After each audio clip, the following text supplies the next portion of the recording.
Enemy Mine remake is in the works. Megalopolis is still looking for money. The unmade Woodstock biopic and werewolves are on the horizon. Oh, it's time for class. Class is in session! Roll call! Bueller? I'm gonna be late for class. Bueller? Am I hallucinating here? Just what in the hell do you think you're doing? I'm late for class. You are mine now. You belong to me. Did you study for the test? No more complaining. No more Mr. Kimblett to go to the bathroom. Nothing. There is no bathroom. Hello, classmates. Welcome to another episode of Middle Class Film Class. I'm your host for today, Pete. That's you, Eric. On this week's episode of the Middle Class Film Class, the part of Tyler Noe will be played by Eric Holmes. And I'm John. Yeah, what's up, guys? How you doing? Oh, not bad. We're good. Yeah. No, I really appreciate you being here. You guys, people who are just joining the chat. Hey, Bruce is in the chat. He's like, Eric, did you tell him you're going to come here?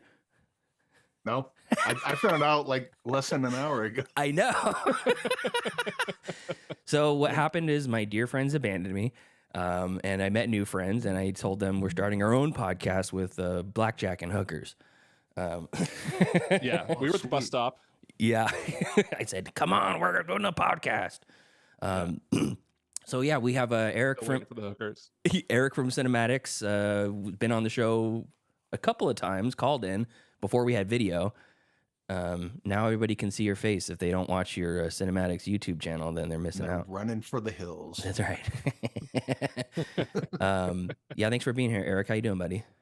Oh, not bad. I'm pretty excited to play the part of Tyler Noe, but I don't look nearly as handsome as him. I've seen a bunch of pictures of him online recently. He's got the scraggly hair. Mm-hmm. And looks like the hot bad boy that all the chicks want to go for. That's right. The very difficult to pull off just woke up look, but he actually did just wake up.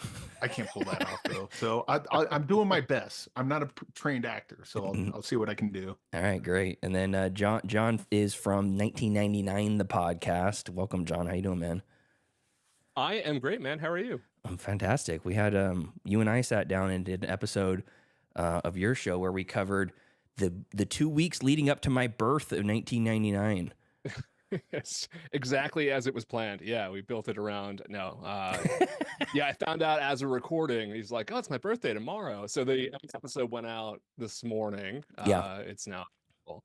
That's called and synergy. he talks about his birthday being tomorrow. Yeah. But it was actually yesterday. Whatever. Yeah. Anyway, happy birthday, by the way. Oh, happy thanks, Flag man. Day. Appreciate that. Yeah, that's right. Yeah.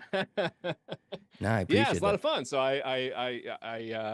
we were talking, and you said you needed somebody for this weekend, and I was like, I need someone for Thursday. So let's hell yeah, be on each other's shows. Now, can you tell our listeners about 1999, the podcast? Yeah, it's pretty self-explanatory. It's right there in the title. It's me and my co-host Jen Tisdale, and a bunch of. We have a new guest for every movie that we cover. We are going through what was for many reasons the greatest cinematic year in history. That's not just me saying that. A lot of people say that, but no, it is a uniquely spectacular year for movies, but also just a unique year for the culture. There was the whole Y2K anxiety kind of hanging in the background of that year. There's a lot going on, and of course, this year is its 25th anniversary, so we're also doing special episodes going back and looking at what was going on in the world and in entertainment around that time this year, which is you were on one of those episodes. So right now we have a new episode basically every week. 1 week will be a movie, the other week will be a look back at 1999. But yeah, Jen and I are both born in 1979. We're both children of the 90s. As it were, and we're both firmly still living in that decade in our hearts. So it's a good time. Yeah, 1999 there's a lot of stuff. I mean, you blew my mind when you read off all the albums that were listed, and it was kind of life changing. When you're like, oh, really? Okay, Blink 182. Blown up. What it wasn't Dude Ranch. It was Enema of the State. For me, when I was 13, that was like mind blowing. Anyways, really cool podcast, great concept. And we've talked about cinematics a billion times on the show as far as the cinematics podcast, and then there's like the greater cinematics universe of this like concentric the GCU. Yeah, exactly. The Cinema Dicks universe. And it's like concentric circles of movie friends, and we all kind of congregate on the Cinematics Facebook group, which is awesome. John, you should check it out. I don't know. Are you a Facebook user?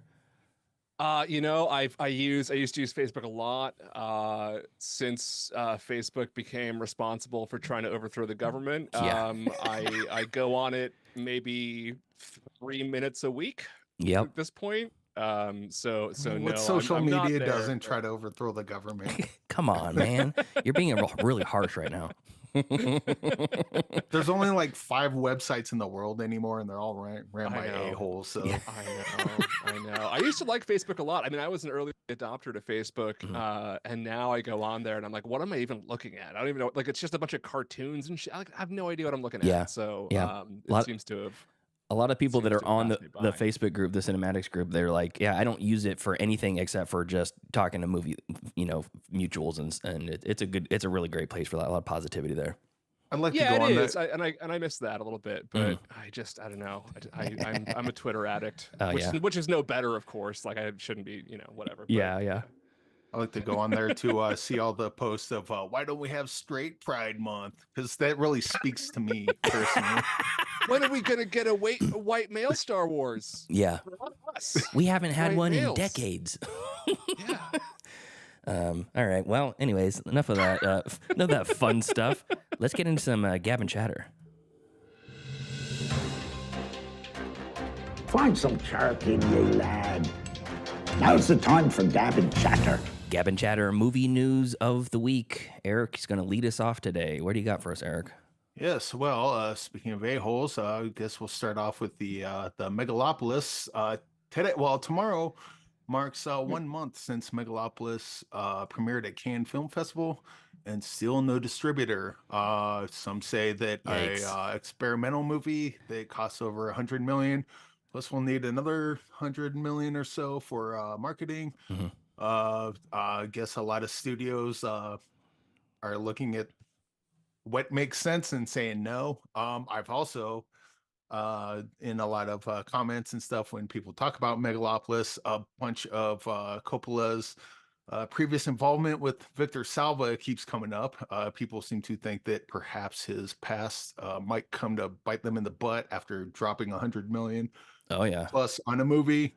It just seems like risk all around, and quite honestly, I hope to see is buried. If you can bury Batgirl, bury this one too. But Yeah, for real. That's that. What say you guys? So I don't understand 100% how like the distribution world works. Do they buy essentially like spend $100 million to buy this movie, and then they make all the money back from the movie ticket, like the movie sales, like the ticket sales and DVD and all that kind of stuff? So one of the stipulations they have is that I believe the producers want 50% of the revenue made from that. So it's kind of imagine going on Shark Tank and saying, I'm asking for $200 million for a 5% stake in my company, and the Sharks are like, nah, that's gonna take me Also, my last 20 hit years movie to get was, my like, money back. 1979. So Yeah. not a great track record. That's true. I think the Victor Salva thing is, I think that's going to be really hard to overcome. I don't think so though, because people have short memories with stuff like that. I think the money and the valuation of that is what's gonna bite them in the butt the most.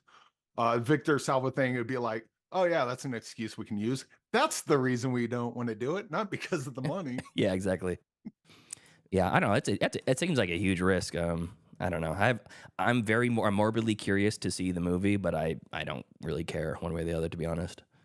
Can I say something blasphemous here? Yeah, please. No, absolutely not. Oh, go ahead. Well, while we're kind of, shitting all over Coppola, I rewatched the Godfather trilogy for the first time in probably 15 years, a couple months ago. I wish I hadn't. I'm gonna be honest. Like, Come to the dark side.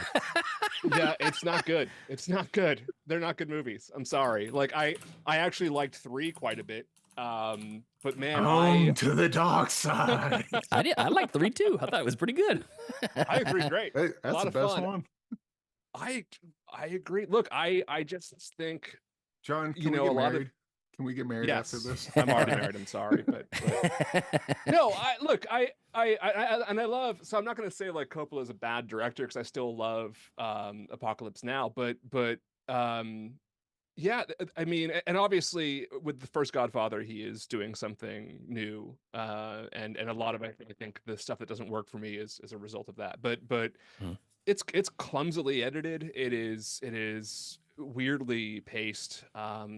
Godfather 2 has no excuses for being as sort of Loaded. pedantic as it Boring. is.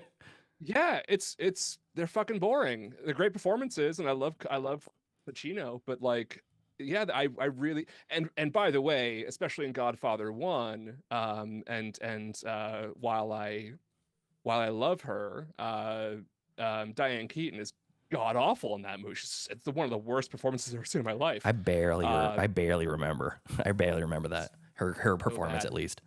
Sofia Coppola is better in Godfather 3 than Diane Keaton is in Godfather 1. Like that. So yeah, I mean, I for a long time I really wish I hadn't rewatched them because now I got to kind of bite my tongue. This is the first time I've come out as being someone who like maybe thinks the Godfather movies aren't great. Well, now's the time to do it. It is Pride Month. So. Why don't you stop talking for a while? But it's not Pride in Zootropolis. What the hell's it called? Xenopolis? Metros? What is it called? Megalopolis? Megalopolis. Megalopolis. I'm getting the Zoetrope thing. Whatever. You're thinking of Zootopia. Coppola. Yeah, no, I hope it fails. I hope it is available to stream or get on DVD at some point. I will watch it in the comfort of my own home and like make fun of it and or whatever. But yeah, I actively am rooting against the director of Jack. Yes. Francis Ford Coppola. Well, only time will tell how long it lays out there, and it was all his own money, so boo-hoo. Even better. You had Eric. I'm glad I found a safe space with you. Once Pete posts this, I'm putting this entire conversation on loop, and I'm gonna fall asleep to it every night with a big smile on my face. You're like the dude listening to the bowling national championship on his rug, the tape kick set, just over and over again. Yeah, man. Another strike. You had another story, he said? Yeah, Hollywood Reporter is reporting from Hollywood. Star Trek Picard showrunner Terry Matalas tackling remake of 1980s sci-fi movie Enemy Mine. I got Terry Matalas. He directed 2 episodes of Star Trek Picard, 4 episodes of 12 Monkeys, the TV series. Okay. Okay. He's written for Star Trek Picard, MacGyver, the new MacGyver TV series, Night Flyers, 12 Monkeys, Nikita, Terra Nova, Star Trek Enterprise. Pretty much exclusively TV, it looks like. Like the resume. Yeah. But yeah, it's I think I'm guessing you guys have seen Enemy Mine or no? No, I don't know anything about it. Okay, Enemy Mine it's with Randy Quaid and Louis Gossett Jr. plays Alien. And they're I think they're called Drax. The Drax and the humans do not like each other. Mm-hmm. And Louis Gossett Jr. is a Drac, Dennis Quaid is a human, and they get stranded on this planet together. And they hate each other just because of years of racism between the species, speciesism maybe. And they have to learn to work together and form friendships and survive despite their differences. Is it good? Oh yeah. There's a lot of cheese in it, especially in a early space battle. But I think it holds up pretty well today. And quite honestly, I think it's the times we're living in, the the pro Godfather people versus the anti Godfather people can't seem to get together, and Tearing so the nation apart. yeah. Uh-huh. And this I think a movie like this, or a concept like this, remake in this case, would probably work well today. It could be done well. If it's a cash grab of, hey, remember the original, then I'd much rather just watch the original if you're just going to keep reminding me of it. But if you got a take on it and it's something interesting, I think there's potential here. Interesting. It sounds like it's going to be a series from what you said. Are we sure it's a movie? It says a movie. Oh, Okay. Interesting. Interesting. I think it would make a really...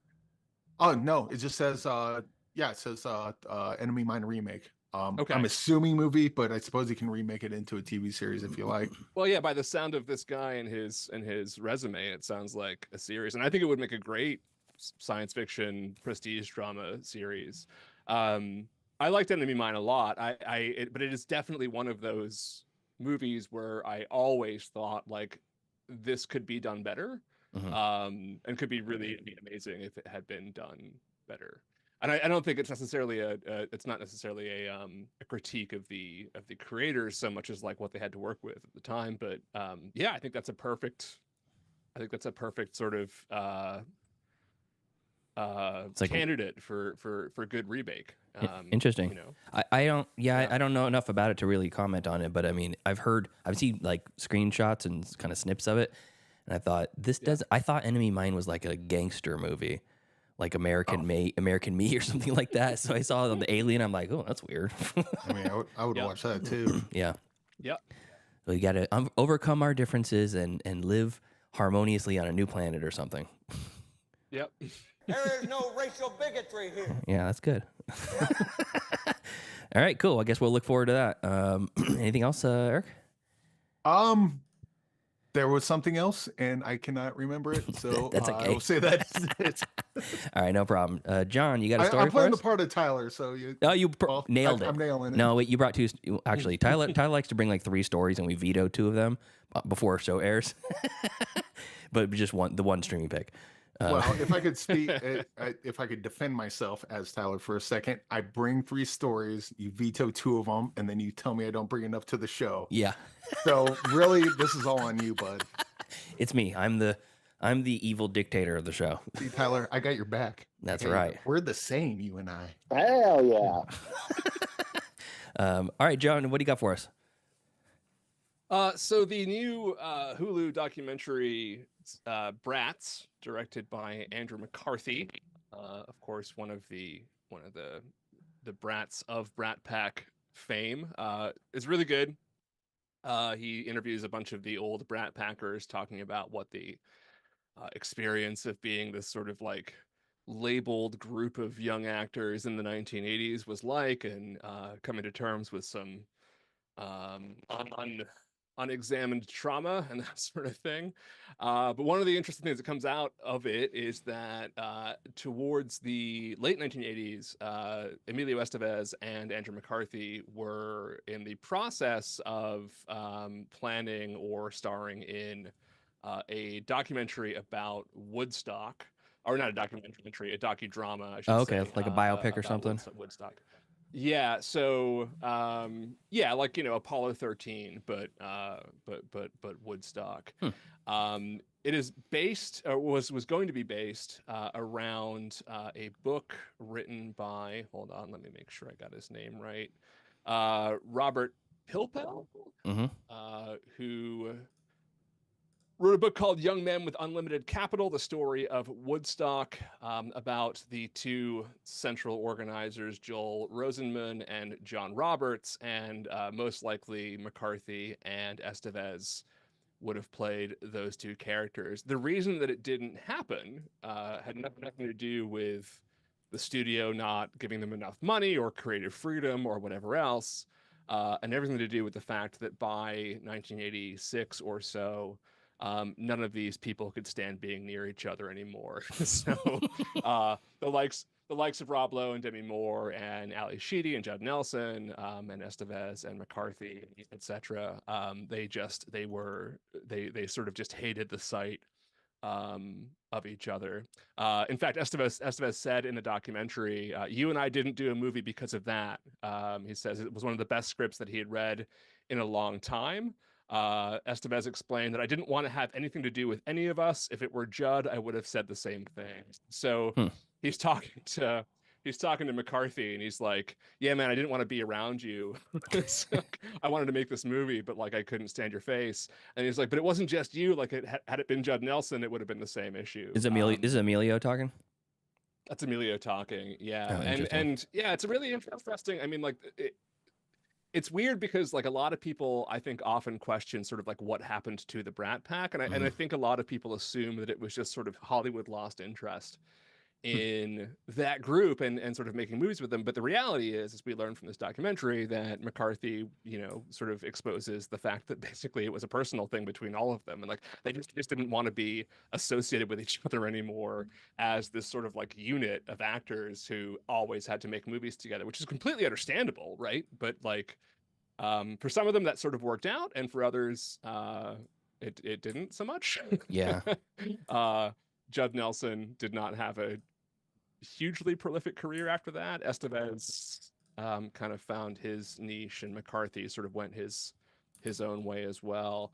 I think it's funny, like I think the two that really stand out of the Brat Pack era who really sort of, made their way individually most successfully was probably Demi Moore and Andrew McCarthy, and then like Rob Lowe, but much later after, of course, the scandal that we won't talk about here. But the two founders that would have been the sort of central characters of the movie, they show up in, speaking of, this is my wheelhouse now, the recent documentary about Woodstock 99, Peace, Love and Rage on HBO. Have you guys seen that? No, I haven't seen. I've heard a lot of good things about the Brat Pack documentary you're talking about. I don't have a whole lot of connection to the Brat Pack, so when I saw it, I'm like, oh, those guys that from movies that I don't particularly care for. Like my hot take, don't like any of the John Hughes movies, old John Hughes movies. Not a fan. Really? Yeah. Well, it's been years since I've really exposed myself to them. Who knows? But I didn't think I was gonna like The Godfather, and I loved it when we watched all three in a row for the show, and I was kind of thinking the same thing. There's a lot of like 80s and 70s stuff that I just don't connect with that are supposed to be classics. So I was expecting it to not like the Godfather series, and I loved it. Yeah. But I don't know, some of the older stuff that I don't know, it just doesn't seem like authentic to me as far as like the teenagers. I don't know. John, we're gonna have to kick Pete off the show. It's just me and you now. Hates John Hughes. Loves The Godfather. Pete, you're out of here. Pete, Pete was born the year that all of this sort of dissipated, right? So he's born in '86. Yeah. So it kind of makes sense. I was a kid when they were still kind of in the zeitgeist, and I'm like, oh, I liked Molly Ringwald. Seemed like a nice person, but I didn't care for any of her stuff. Yeah, it is kind of weird how. It is kind of weird how like nostalgia plays a thing. Like it's impossible to get that nostalgia from your brain to look at something for sure, like fresh. Sure. So you get the younger kids these days, and here, you watch this. What do you think of it? And it's kind of the closest you can get to watching something pure, I guess, if that makes sense. Yeah, I know a lot of younger people who like started watching the John Hughes movies after Stranger Things. So they kind of got into this fascination with 80s movie culture, and then went back and like fell in love with Breakfast Club and like 16 Candles and all that sort of thing. I think less so like St. Elmo's Fire, which is one of my favorites, or like Some Kind of Wonderful. I think those are a little more inaccessible for like younger audiences. You kind of had to be there for those ones, but yeah, I mean, I think The Breakfast Club still holds up really well as a movie, right? Even without sort of the zeitgeist around it. Mm-hmm. Did either of you guys see the Woodstock 99 documentary on HBO? No. I saw clips of it on MTV when it was happening. Yeah, they were bad-mouthing Fred Durst, and I said, no, I'm not going to have any part of this. Yeah. It is. So I remember, so Woodstock 94 was like pretty successful. in general, right? Like it was sort of like people were like, man, who cares? But it was a good lineup. It worked, right? People were like, well, we're not really in the sort of peace, love, and happiness mode anymore. Or like, there's no wars to protest. Like, why are we doing this? But in general, as a music festival, it was pretty good. 99 was a much different ball game, and I remember it being a fiasco. I'm sure you guys do as well. Yeah. But the documentary reveals a lot more, not just about why, but also about sort of like, again, my interests, the culture of 99, and sort of where youth culture was at the time, and this sort of bubbling rage about basically nothing that I think we're seeing play out on social media today. Like a lot of the origins of kind of the young white male rage that is so much a part of toxic social media presences today. You really start to see the origins of it there. And I don't mean like because of Fred Durst, but Fred Durst as kind of a vessel, right? Yeah, for that. He was the jumping off point for it to be like, no, this is okay to do these things. Yeah, because he turned it into an entertainment format, and like, and I don't think he was necessarily endorsing anything, but it gave a kind of an artistic channel for that to happen. But yeah, that's I this is not my streaming recommendation, but I do recommend watching. So rage is art. I think we've tapped into a golden idea here. You said that at that time and then today, there's this proverbial or this ever-present rage undertone over more or less nothing. We just need to do Woodstock 25, guys. We need to do it. Woodstock 25.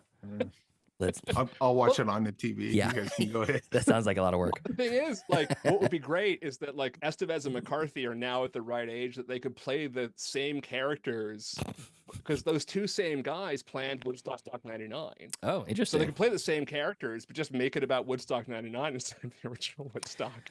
Like, why not? You know, you don't hate each other anymore. So The Weeknd, Emilio, Sleep Andrew, Token. if you're listening, go ahead and make that movie. Just make a few minor changes to the script, and I'm sure it'll be basically the same thing. Who the popular bands today that would be in a Woodstock 25? Post-it note. Woodstock I mean, Post Malone.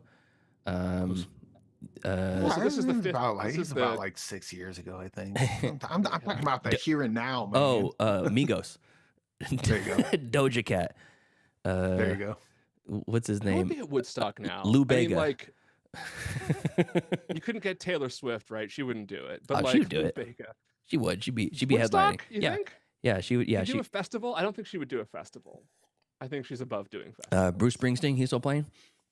He is still playing. He would not do it. He would not do it. You're talking about like Dua Lipa. Yeah, right? Doja And, Cat. like, That's the same person, isn't Doja it? It's not like Cat. Hannah Montana. I think they're not the situation. same person. Hannah Are there Montana any and bands? Miley Cyrus. Do people still listen to bands? Is that a Yeah. thing anymore? Yeah, except for Bands the was the Black Keys or who canceled their tour recently Black because they Keys. couldn't get anybody to come out to their shows. That's fucking crazy. I know, And, they like, canceled the whole I'm tour. not a Black Keys fan, but they're good, and they used to have a really good. That's just sad. Like that. Yeah, well, live Makes me angry. live music is a little bit harder to come by. I think when people are choosing what to. Heather in the chat says Bad Bunny could do. There you go. Yeah. Bad Bunny. Yep.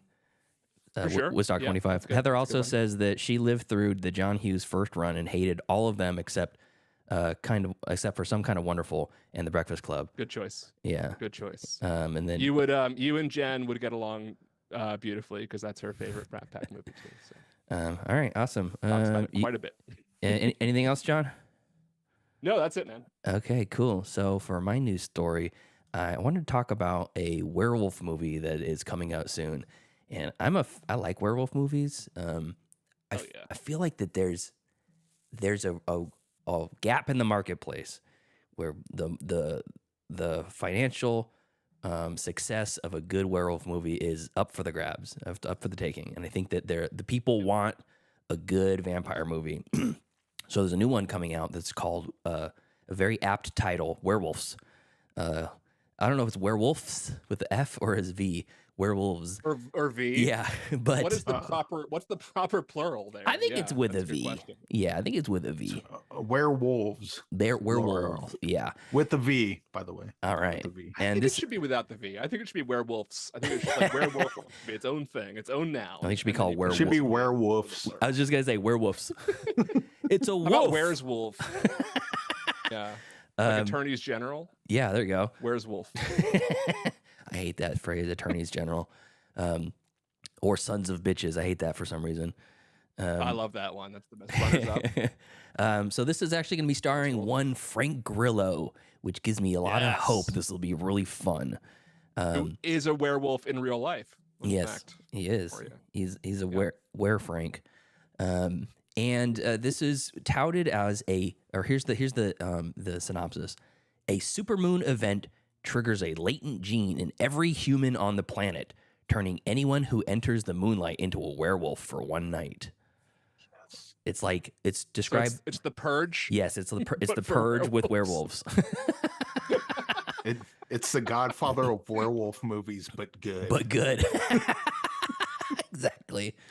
So the director, I think it's the director, Stephen Miller. I tried to look some information up, but I didn't really find a whole lot of information about Donald Trump advisor Stephen Miller. this. Yes, yeah, that's the one. Escape Plan 2, Hades, First Kill, Marauders. Is he confirmed he's the director? Yeah, that's what it says here. I got it up on IMDb. Cool, good. Bruce says The Furge. That's great. Werewolves. That's a good one. Look at that. Look at that poster. I know. That's- So the actual creature design of it looks unhinged as well, and Kevin from Real Spoiler says the werewolves in What We Do in the Shadows. That scene is still one of the funniest scenes ever. I love that. I love that scene. I love everything about What We Do in the Shadows. But this is a statement from Stephen Miller, who's active on Twitter, and he's been promoting the movie, even though it's not coming out for a while. He said, "I've said it before. I'll say it again. I love slow burn werewolf films, but this is not that. I wanted to come out hard and fast and ferocious. I don't hide them. I don't give you time to breathe. I don't let up on the gas. Werewolves is a true indie monster film swinging for the fences. I'll see you in December." So here's something good. Sarah Villarreal, yeah, is doing the effects. Have done such movies as Malignant, Birds of Prey, The Predator, cool. Jurassic World. So this might be because the director seems like someone that mostly does like the direct to video action movies, which I mean I love those kind of movies. So that's good news for me. But this seems like a more higher budget. Like they pulled someone from the sewers of direct to video, and here let's do maybe a larger budget. Yeah. See what you got. He directed one of those Bruce Willis movies he made for Netflix for money. Oh no. Movies. And looks like it also has Lou Diamond Phillips and Todd Bridges, which you talked Todd about. Bridges What? plays a character named Wolfie S. Bane. Which I gotta see this movie. Wolf's Bane? No, Wolfie S. Bane is the name of the character played by Willis from Different Strokes, Todd Bridges, in this film. Wow. Lou Diamond Phillips. Is this the spiritual sequel to Lou Diamond Phillips' 1999 film Bats? It kind of sounds like it is. Yeah, actually, that might be a good call. Werewolves. This also might be my favorite movie this year. We'll see what I happens. know it's being carefully released in Oscar season in December. I mean that only makes sense. Yeah. I mean, it's either going to be unwatchable or it's going to be one of those just beautifully crafted, handmade, low budget gems. So why not both? Yeah. Because I want to watch it. The question is, do we watch it in theaters or do you watch it twice in theaters? Is the real question. Yes. So I'm excited for that. I mean, I don't have any like werewolf movies. I like The Wolf of Snow Hollow, arguably a werewolf movie. I like Dog Soldiers is good, but the werewolves are kind of a little I silly didn't looking. love that one, but it was fun. I think the vibe of that movie was probably better than the actual movie itself because it had a really really dark kind of, I don't know, the way it was shot and then just the overall look of it was pretty good. But I didn't love the story or the creature design. American Werewolf in Paris, London, those are, great. But what was it? What was the one that was? It was like The Curse or something. The poster has like metal. Oh yeah, The Curse. Is that what it's called? That's what's crazy. Yeah, with it's got like the silver teeth on the poster. Yeah, I liked that. I thought that was pretty damn good. That's okay. Yeah. What's your guys' favorite werewolf movie? Oh goodness. Don't say Ginger Snaps because I haven't seen that one and I don't want to watch it. No, I tried watching that a couple times. I love Ginger Snaps. Oh really? I'll defer to John on Ginger Snaps. My girlfriend is a ginger and she watched it and hated it. The thing is that I think my favorite. Oh, go ahead. No, I think my favorite. Well, aside from like the original like Wolfman, and obviously American Werewolf, I think Christoph Gahn's Brotherhood of the Wolf from 2001 that's pretty one of good. my favorites. Pretty good. We covered that on the show, and I was surprised to see that there was the way they went with that was pretty cool. I mean, fantastic movie. It's so good. You know what? It probably has to be Wolf of Snow Hollow. That or like Teen Wolf maybe. Teen Wolf's pretty fun. Going a little comedy. There's Werewolf by Night. There's Werewolves Within. I did like that one. I did. Bruce is listening. He hates that movie, but Werewolves Within. Wolfwalkers. Wolfwalkers. Yeah, it was I have a animated soft movie. spot for the that Jack was Nicholson really movie good. Wolf with Michelle Pfeiffer. Oh, really? That's Cursed. Heather says Cursed is the Wes Craven movie. Is that the one we're talking about? Yeah. Okay, cool. We're all on the same page then. Yeah, that's I watched. Oh, did you call it The Curse? I think you called it The Curse. Oh, yeah, you're right. The problem. Mm-hmm. Yeah. Cursed.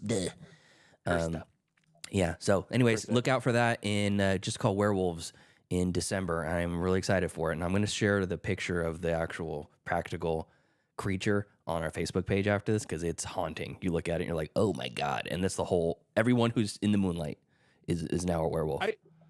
I also feel like that. So I think we need to talk about the dearth of werewolf movies in recent years, and I think like there's two sort of culprits for that. One is Twilight, and the other is I think the oversaturation of like the underworld movies. Mm-hmm. Which I like the first one quite a bit, but I think after those two franchises, there really wasn't much interest in werewolves for whatever reason. But yeah, Underworld did a pretty good job with them. I mean, as far as they did, the mix of the two. So, and Twilight did not. I think what's the director's name again? Something Steve Miller. Chris Miller? No, not Chris Miller. Stephen Miller. Yeah. Yeah. I think the director's got the right kind of take on this because I think a lot of times like people are trying to reinvent the werewolf, but the werewolf movie hasn't really been codified yet to the point that like we're not tired of it because there hasn't been like a lot of really good ones to like really this is what a werewolf movie is, and everyone just kind of starts to go in and try to reinvent the wheel. Yeah. But we still don't have a wheel yet. We just got this boxy thing. Let's round out the edges first, figure it out and first, then we'll try to reinvent it. Yeah. All right. Well, let's get into some. We're running a little bit behind, so let's get right into some streaming picks. Movies. Wanna watch a movie? Yes, I do. Disney Plus. Oh, HBO Max. If I don't get the pick, show's over. I have grown accustomed to Hulu Plus. Amazon Prime. I like Netflix. You found the pick. Streaming picks, movies that we watched on our streaming services this week that you can watch too. Eric, why don't you lead us off? Well, since I'm playing the part of Tyler Noe here on this episode of Middle Class Film Class, I watched both these movies on the way here today. Okay. Actually, I didn't watch either one of these today. In your car as you're driving. Yeah.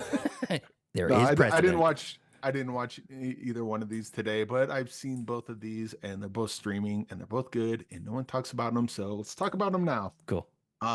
We just talked about werewolves. Let's talk about a movie called Headhunter, which is currently streaming on Hoopla, Vudu, and you can rent it for like $4 on most streaming platforms. Headhunter basically is about this knight.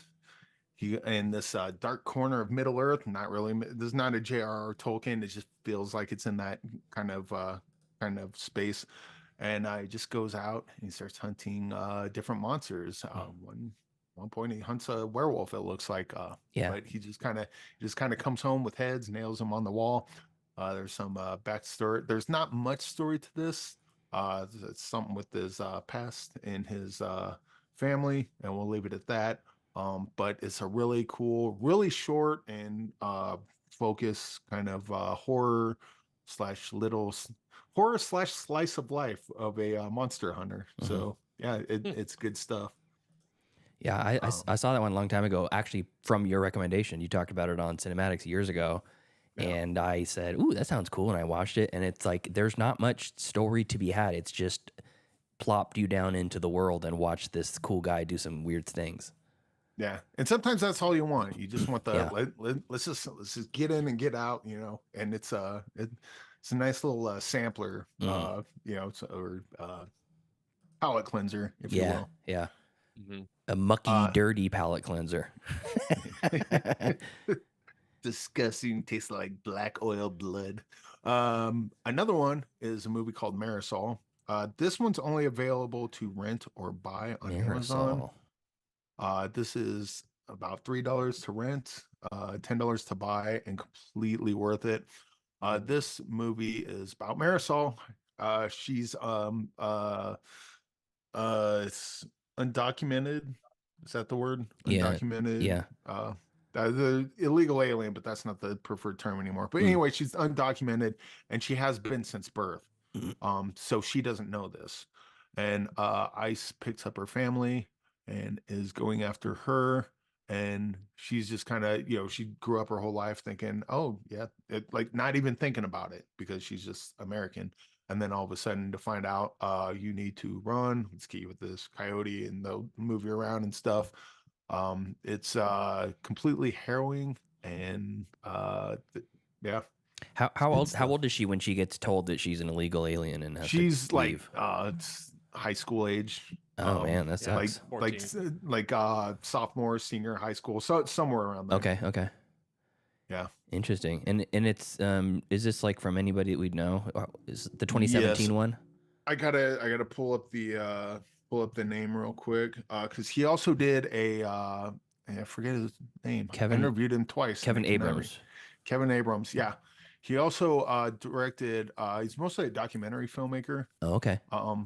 And he directed a movie called "And My Brain Sucks." I Got a Monster. That was the documentary about the police corruption.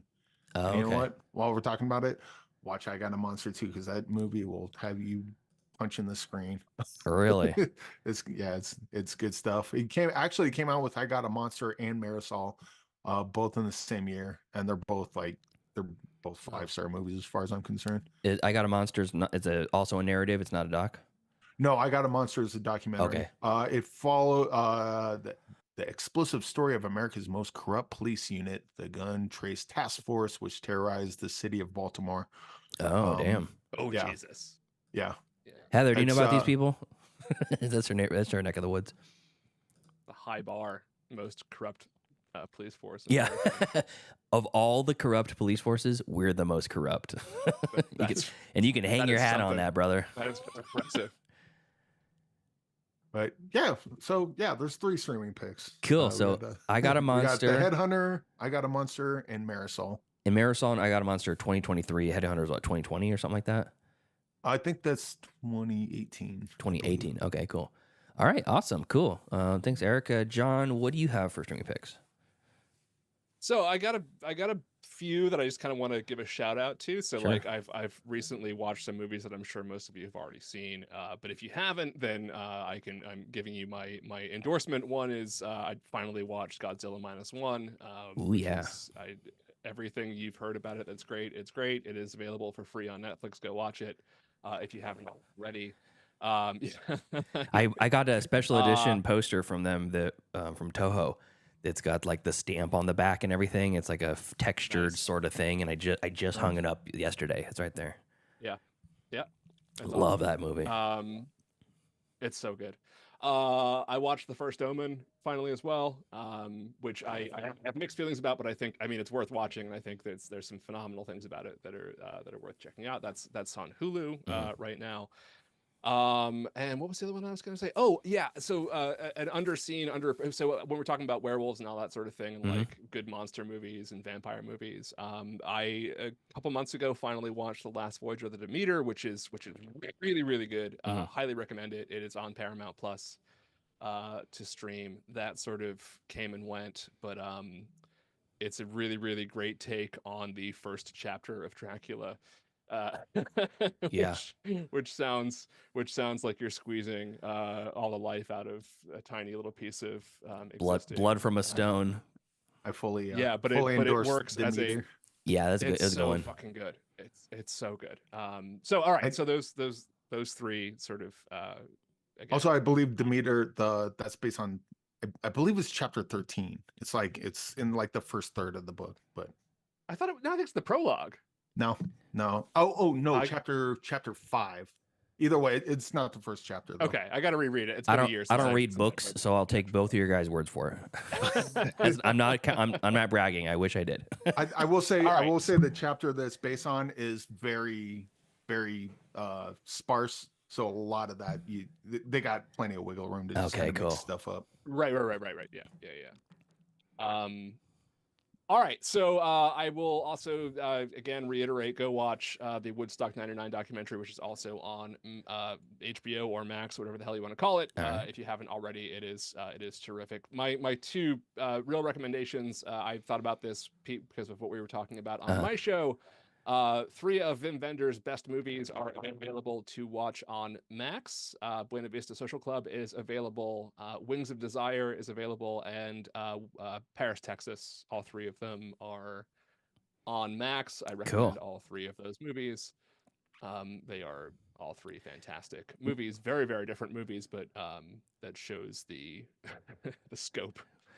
That Wim Wenders Are they is that a range of movies? Like, will you get the full complete Vim experience watching those 3? It's you get everything except for the sort of like head scratching sort of introspective sci-fi side of Wim Wenders, but you get all of the existentialism, you get the sort of like grittiness, and you get the documentarian. So it's they're 3 fantastic if you want to like understand who Wim Wenders is. If you watch those movies and enjoy them, like you will want to go and look into more of his catalog. So all right, cool. Yeah, and they're all three Wings of Desire is a great remake too of City of Angels.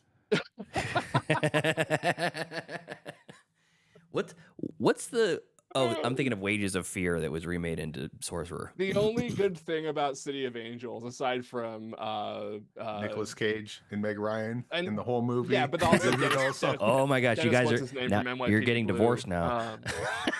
The Alanis Morissette song is a banger, but aside from that, forget about that movie. I don't want the world to see this. No, not that one. That's the Goo Goo Dolls. That song sucks. The Alanis song is the Uninvited tour de force of music. All right, so my last recommendation. Talking about Goo Goo Dolls slander over here.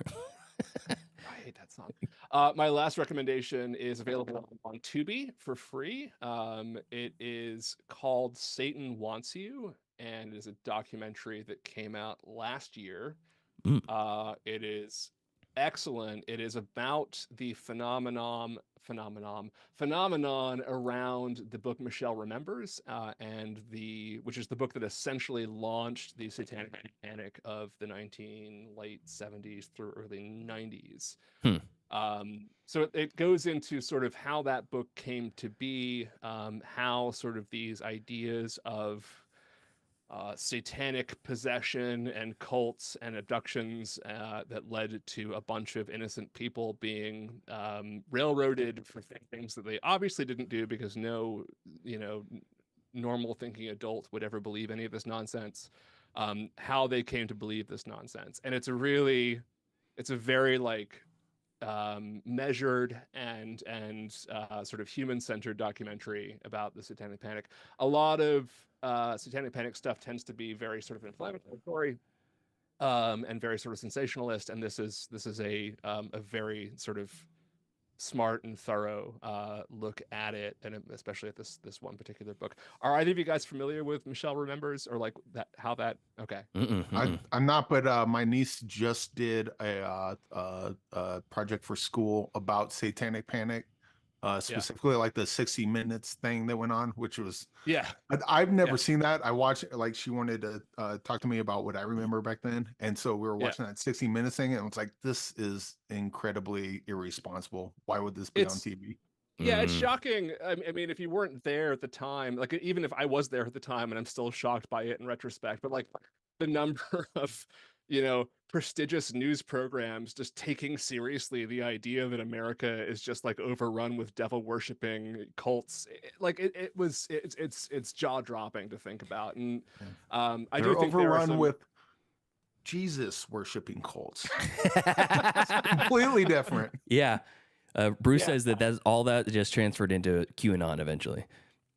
It did, and I actually like, this is part of what I wrote my master's thesis on. So like this is this is a big thing for me. But yeah, it's if you want a place to start to really understand like what happened and why people went crazy around this, and why people are going crazy with QAnon now, it's a really, really good documentary to start. Can you give us the name one more time and where it's at?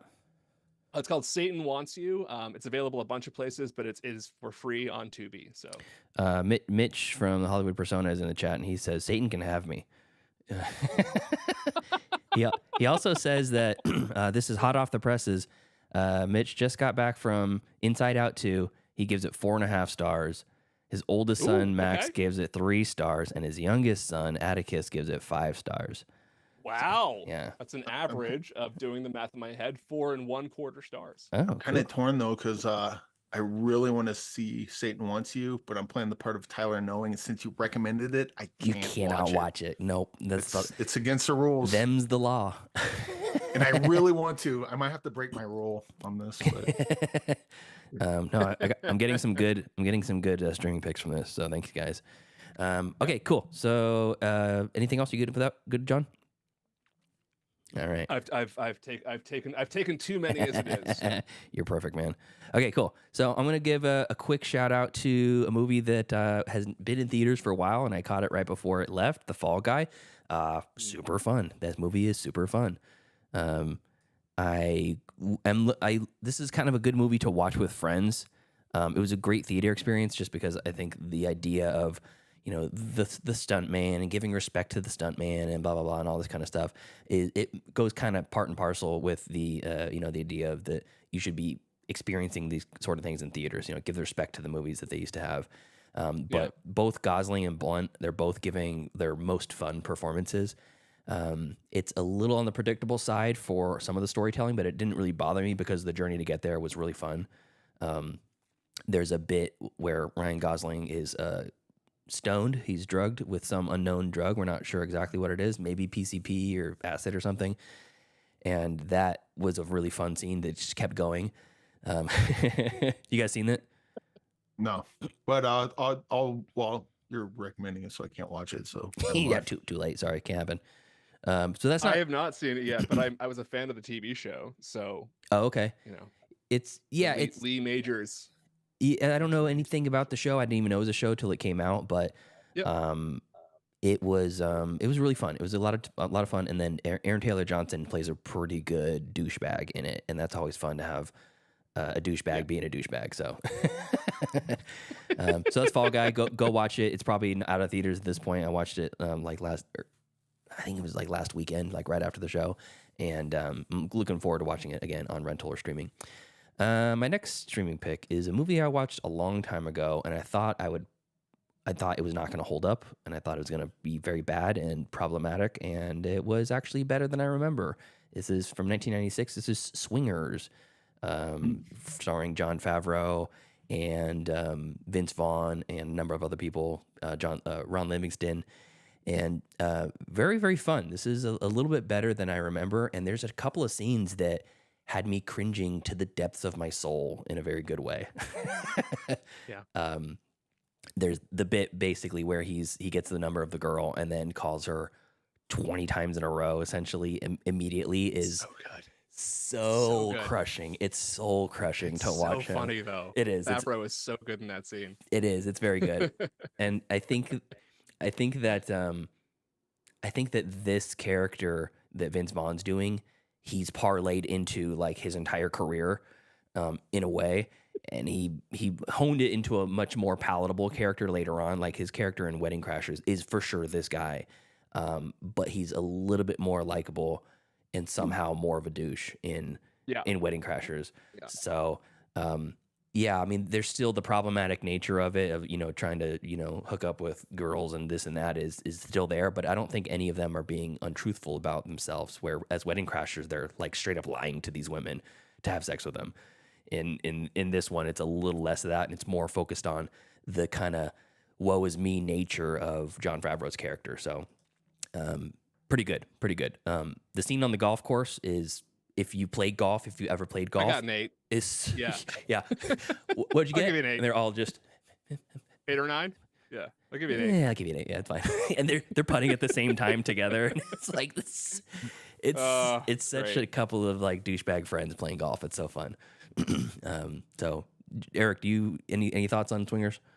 I saw that in Made around the time they both came out on video, and they both kind of meld together as the same movie in my head, and I don't remember much of either. That's fair. I think P. Diddy was in one of them. Oh, okay. Made, he was in Made. Okay. Made's a pretty good movie. It's not Swingers. Well, yeah, I saw Swingers. I don't like dozens of times. Like really? I was when that movie came out, I was obsessed with that movie.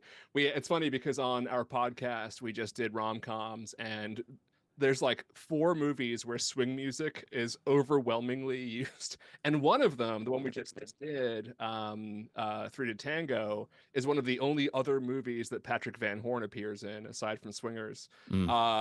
And it is loaded with swing music throughout the whole soundtrack, and no one dances once in the entire movie. It is completely bizarre, but that's how the whole Big Bad Voodoo Daddy and Cherry Poppin' Daddy's phenomenon was going down. Scroll that zippers. Scroll that zippers. I will say about Swingers, I mean, there's an F slur in it that is not great. So there's some like weird sort of like homophobia jokes that would not play well today. I was expecting more of that, to be honest.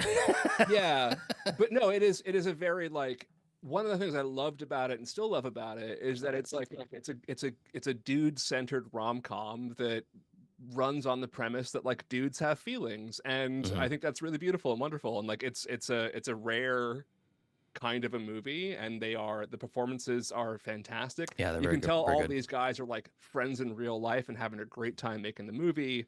That basically is who Vince Vaughn is, because a lot of it was autobiographical, right? So that's kind of where you're getting that from. Like that's what Vince Vaughn does, because that's who he is. Well, if you guys listeners want to take the plunge, it's on Pluto for free. And actually, awesome. Pluto actually added a search feature semi-recently, because it used to not be able to search for movies. Now you can actually search for movies. God. I know. It's like, that's awesome. How do you find? Well, wait, is the Pluto search feature, is that just Google? No, because like I have the Pluto app on my PS5. That's where I watch all my movies. It's altavista.com. Yeah, it's Angel Fire. Type in what's Pluto. All right. Next one I watched is a movie that I didn't even know existed. I found out about it recently, and then someone said, "Oh yeah, this one of my favorite westerns is the Sam Raimi one." I'm like, Sam Raimi made a western from 1995, The Quick and the Dead, streaming on Netflix. Yeah. And I was morbidly curious about it, because I love Sam Raimi. I love some of his later stuff even more than some of his early stuff, like what's it called? From Hell? Is that From Hell, or Drag Me to Hell? Drag Me to Hell. Yeah, Drag Me to Hell. Yeah. It's just all balls out, gooey, disgusting mess. Yep. It's so fun. It's so over the top, and it's like, it's Raimi, very polished and showing all of his skills he's honed over the years. And this it's somewhere between the early phases and the late phases, and it really feels like it's kind of mid-level movie in his career.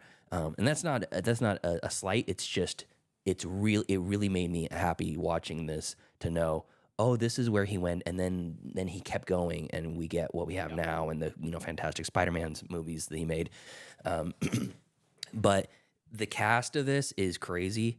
There are so many people. I'm going to read down the cast: Sharon Stone, Gene Hackman, Russell Crowe, Leonardo DiCaprio, Tobin Bell, Roberts Blossom, Kevin Conway, Keith David, Lance Hendrickson, Pat Hingle, Gary Sinise, Mark Boone Jr., Olivia Burnett, and Faye Masterson. It's a who's who of people who you don't know their name, but you recognize them, and people who you absolutely know. You're like, is that freaking Sharon Stone is the main character?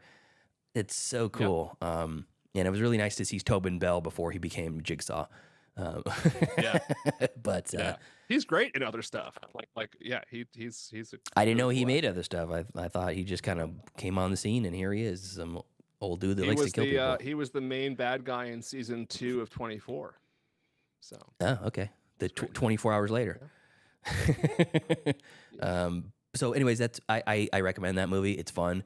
Leo is probably right before he did Titanic. This is 95. I don't know what year Titanic was.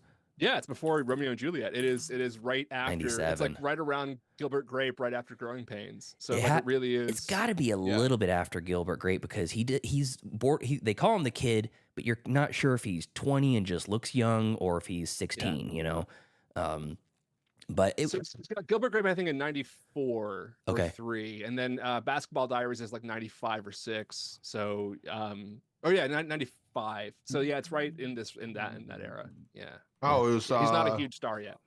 So Basketball Diaries came out just before the same year, and then some movie called Total Eclipse, and then Romeo and Juliet. This Boy's Life. The year after. It's like, yeah. Fun movie. Oh, This Boy's Life. Oh, if you haven't seen that, check that one out. I haven't seen it. Great movie. But yeah, really fun movie. I love, like, one of my favorite movies is Simple Plan, which is also a Raimi movie, and I love Raimi, but like I also love Raimi when he's doing like this kind of thing, which is without the gooiness and like indulging in practical effects or whatever. Simple Plan is one of the best movies of the 90s. It's just, if you haven't seen it, I'll check it out. Fine, watch it as soon as I'll check it out. Watch it as soon as you possibly can. It's fantastic. That's it. Simple Plan's kind of like almost like a prequel to Fargo. It kind of works like that. It kind of is. Yeah. It kind of is. Although I think it came out after. Simple Plan was like 98. I think Fargo was 96 or 7. Yeah, I'm saying around the same time. The story feels like a prequel. It does. Yeah. It's in that vein. But Billy Bob Thornton's fantastic. Bill Paxton's fantastic. It's such a great movie. Cool. Yeah, I'm looking it up right now. I'm gonna add it to my watch list. Okay, cool. So that's The Quick and the Dead on Netflix, and then lastly, I watched the new Richard Linklater movie that's on Netflix called Hitman. Oh yeah. And it's fun in some places and really lame in some places. I listened to your guys' review of it on Cinematics, Eric, and I'm almost lockstep with Bruce, but I gave it 3.5 stars. I think he gave it 3. I think that the Glenn Powell is very charismatic, but I think he needs a director to tell him to change the record sometimes, because he has this look that he's like very smug, like offensively smug in so many of his interactions with people. Like when this and Anyone But You, it was like he's just showing off how attractive he is and how handsome he is, and it's like that's what we want from that character, from that actor. But this interaction is like he has no personality. His personality is I'm hot and I'm smug, and it's almost like very like very sharp 90-degree angle edges. There's no roughness to it. It's very, very palatable for a general audience, where somebody like McConaughey or something he's just got a little personality to him. And I don't see a ton of that with him. Very, very small gripe, but everybody's talking about, is Glenn Powell the next dude in Hollywood, the next big heartthrob or whatever? And I can see it.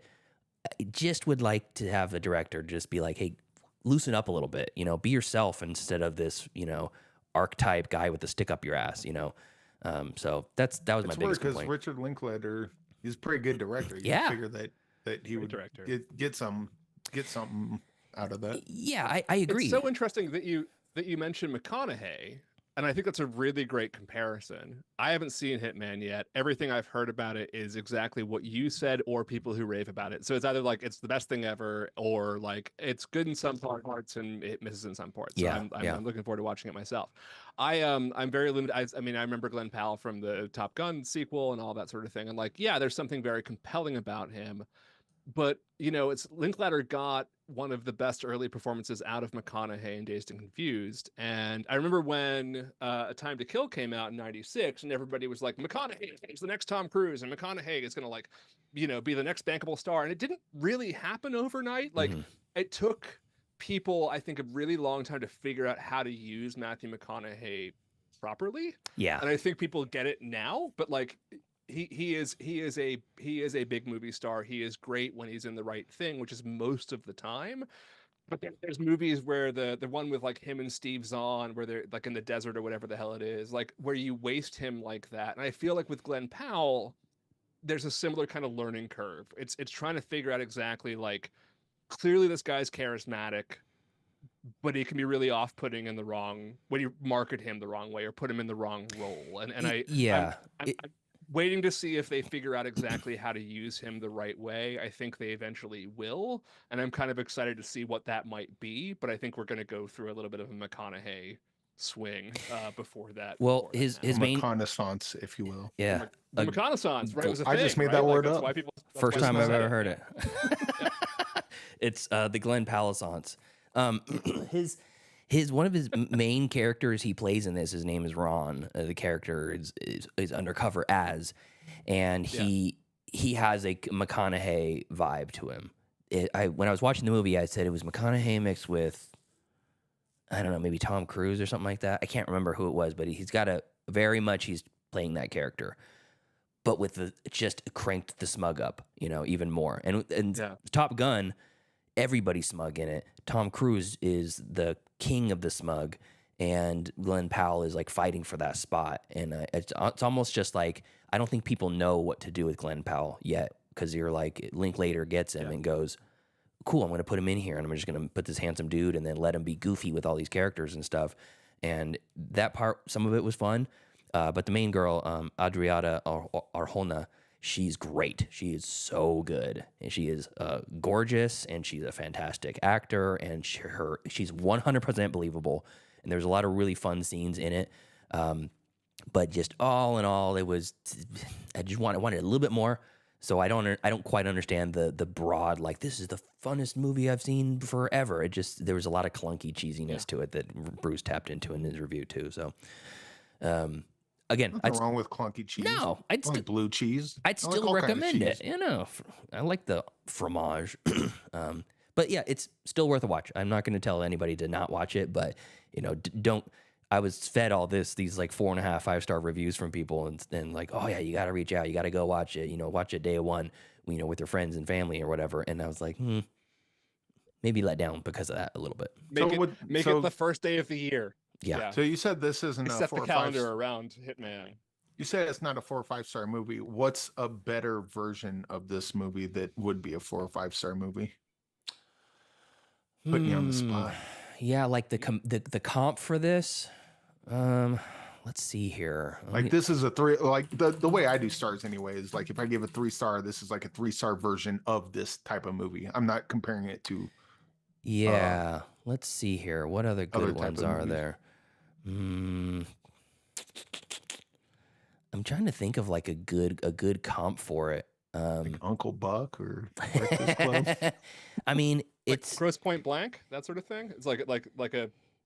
Yeah, I mean, it's kind of in that vein, or like, So I Married an Axe Murderer or something like that. But I think they're kind of in that same vein.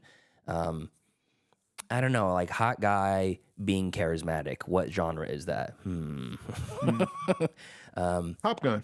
Yeah, there you go. But it's more. I mean, the whole thing, start to finish, is funny. So it felt like the Top Secret. Yeah, it felt like the Linklater's version of, you know, when he did School of Rock, but it just didn't have the heart or the pathos or whatever. Gotcha. Oh, Crazy Stupid Love, Bruce says, but perfect, absolutely perfect. Crazy That's a Stupid great Love movie. way better. That's a fantastic You know, Okay. Silver Linings Playbook way better. Okay. This is a dumbed down version of that with Linklater in it. So, but anyway, so I that's like both those movies, so that's yeah. works Like I for me. said, still worth a watch. It's not an anti-streaming pick. Go watch it. So that's Hitman streaming on Netflix, and that is all she wrote. So, fellas, do you want to give the listeners a pointing towards the right direction for your shows? Yes. My name is Tyler Noe, and you can hear me every week here on Middle Class Film Class. Normally, I don't talk about as many movies as I do, but you know what? Pete and Joseph, they just like to hold me down. They don't appreciate the tie. They don't appreciate what they have in front of them. Boot on the every head. week. But I know you listeners do, and thank you for listening again this week, as you do every week. Yes, thanks, buddy. Appreciate you. Thanks for being here. John, what you got? My turn. All right. Yeah, you can 1999 the podcast you can find on all of the streaming platforms for podcasts, wherever you get podcasts. You can find us on Twitter at 1999 the podcast. We're same thing on the other social medias, though we're not as good on those. You can email us 999 at cageclub.me. You can find all the other Cage Club podcasts at cageclub.me. A lot of really good ones if you're into popular culture and sort of nerdy stuff. Smart, funny podcasts to be found there. And then I'll also plug my other thing, which is that, like, aside from someone who likes movies, my day job is that I'm a religion scholar, and I also have another podcast called Pod Only Knows, which is a podcast I co-host with my friend Dr. Kelly Baker, where we talk about the world of religion and extremism and all kinds of other stuff. Sometimes fun, sometimes depressing, but always interesting. If you are a person who is interested in religion and not religious, we are both that. So cool. It is that kind of a show. So check that out as well if you're interested in hearing me talk about, smart, brainy things sometimes, in addition to dumb things and movies and everything else. So nice. You span the gamut. I'm a busy man. Yeah, for real. My mom suggested I start a third podcast in the day, and I'm like, you can just go to hell with that. That's not happening at all. And I know it exists because I'm a religious scholar. Actually, it doesn't because I'm a religious scholar. So. Awesome. I'm still trying to parse together the two words together. Religion scholar.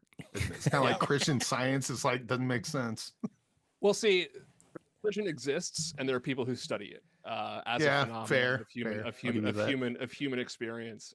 Whether that's what a religion scholar is. It's funny. Not these people who get like a doctorate in like being a Christian pastor or whatever. That's a different thing. That's very different. That's I'm playing the part of Tyler. I got to say things that are. Sometimes. Yeah. What's your favorite Danzig song, thesis Eric? About conspiracy theories. So, shit. Yeah. We want some more of that. We have a segment on the show that Tyler does, but once in a very blue moon called Conspiracy, where he talks about the real message behind the movie that we're reviewing. Interesting. I like it. Bring that back. Like yeah, please, Tyler, bring it back. All right, guys. Thank you so much for listening, or for being here, and thank you to our listeners on YouTube Live. We have a bunch of people in the chat: Mitch, Kevin from Real Spoilers, Bruce, Heather, listener Steven, Angie. Who else is in here? All kinds of good people. If I missed you, I'm sorry. But if you missed out on the live stream, you can catch it next week. We do every Saturday, 12:30 Pacific, on YouTube Live, and we're gonna stop this for a moment, and then we're gonna be coming back in just a few with the Iron Claw from Jason at Binge Movies. So for Eric and John, thank you so much for being here, guys. I appreciate it, and we'll see you guys next time.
Time for class. Class is in session! Roll call! Bueller. I'm gonna be late for class. Bueller. Am I hallucinating here? Just what in the hell do you think you're doing? I'm late for class. You're mine now.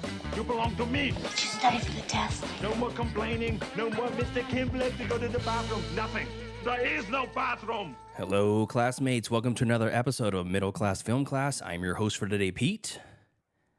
I'm the guest for today, Jason from Binge Movies. That's right. And today on the episode, our review episode, we're going to be reviewing Tyler's pick from the Wheel of Destiny, The Iron Claw. Were there any bonding exercises that you guys did? Trust falls or anything? Kind of. I mean, that's kind of what wrestling is. The Iron Claw is a true story about the Von Erich brothers, the biggest rock stars in wrestling to ever come out of Texas. They were just godlike all over the world. They were like superheroes.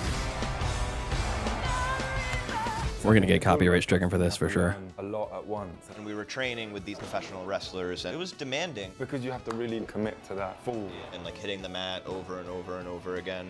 The last time I jumped up so high over the ring, and I'm looking at him like, this is gonna suck. Remember, I hit super hard, and I look up, and I see this guy, he stands up and goes, "Oh, now you're flying, boy!"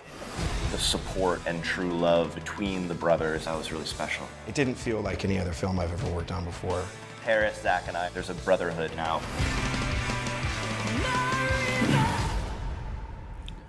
All right. The Iron Claw just came out last year. A lot of buzz. No Oscar buzz, though, for some reason. I don't know if you have any thoughts about that, Jason. But first off, thanks for being here, buddy. Yeah, thanks for having me. This gave me an opportunity to talk about a movie I've never watched. And I'm pretty excited about that. I still haven't seen it. Oh, but I think we'll be able to have an informed discussion. It'll be very interesting. It'll feel like I'm talking to one of my other co-hosts. That's how it always is. There's always one. Yeah. In every group. I watched the movie on the way over here in the car on my iPod Nano, and I have thoughts. I'm actually watching it right now as we record. I got it down here in the HBO Max app, and I'm like, oh. We have a crossover in the universe. Kevin from Real Spoilers and Heather Sachs in the chat right now. What's up, guys? I'm not aware of either one of those people. Heather says that who's the fresh-faced fellow? That's our benevolent binge overlord from Akron, Ohio. That's right. Yeah, Binge Movies. If you guys haven't seen the show or listened to the show, it's an experience. I don't think it's so much a show as is an experience more than anything. I don't know what that means and if that's good or bad, but I'll take it. Yeah, no, I think early on, and when I don't even remember where I heard about the show. It's got to be from like Heather or one of the people online that I follow, and I think I found her from. Anyways, I found the show, and I'm like, what are these people ranking? What the fuck are these movies? There's like 5 movies that have seemingly no connection. Everybody seems like they're talking about seasons 5.2 and stuff, and I'm like, I have no fucking clue. I'm like out, too big for my britches in that aspect. And then I drank the Kool-Aid, and I completed the challenge a couple of times. You want to tell our listeners who haven't listened to your show how it's different than every other set of 3 white guys talking about movies every week? Because there's only one white guy, and I'm only whitish. You're technically, by technicality, you're white. Yeah, correct. Man, how is it different? I don't want to go on a superiority trip, but I mean, is it the single greatest movie podcast in the history of movie podcasts? Maybe. I don't know. Other people have said it. Yeah. So just put a question mark at the end, and it's totally legally binding. It's true. That's right. Yeah. Am I the greatest of all time? Could be. People are saying. Big if no, true. You know, the movie podcast industry, for lack of a better term, has really changed a lot since I got into it. And at the time I got started, it was a lot of people talking about either individual movies, just doing sort of a blow-for-blow recount of the plot, or they were doing bad movies. You know, like let's pick a bad movie and let's trash it. And obviously some people were really good at both of those things, but most people were terrible at both those things. And that's what movie podcasts essentially were. And I was like, well, at the time there's a lot of franchises and stuff coming out, and I was like, nobody's really looking at these things comprehensively. Of like, we're talking about reboots, but we're not categorizing them, ranking them, comparing them. Nobody's sitting down and watching all of it at one time and talking about it, and no one was at that time.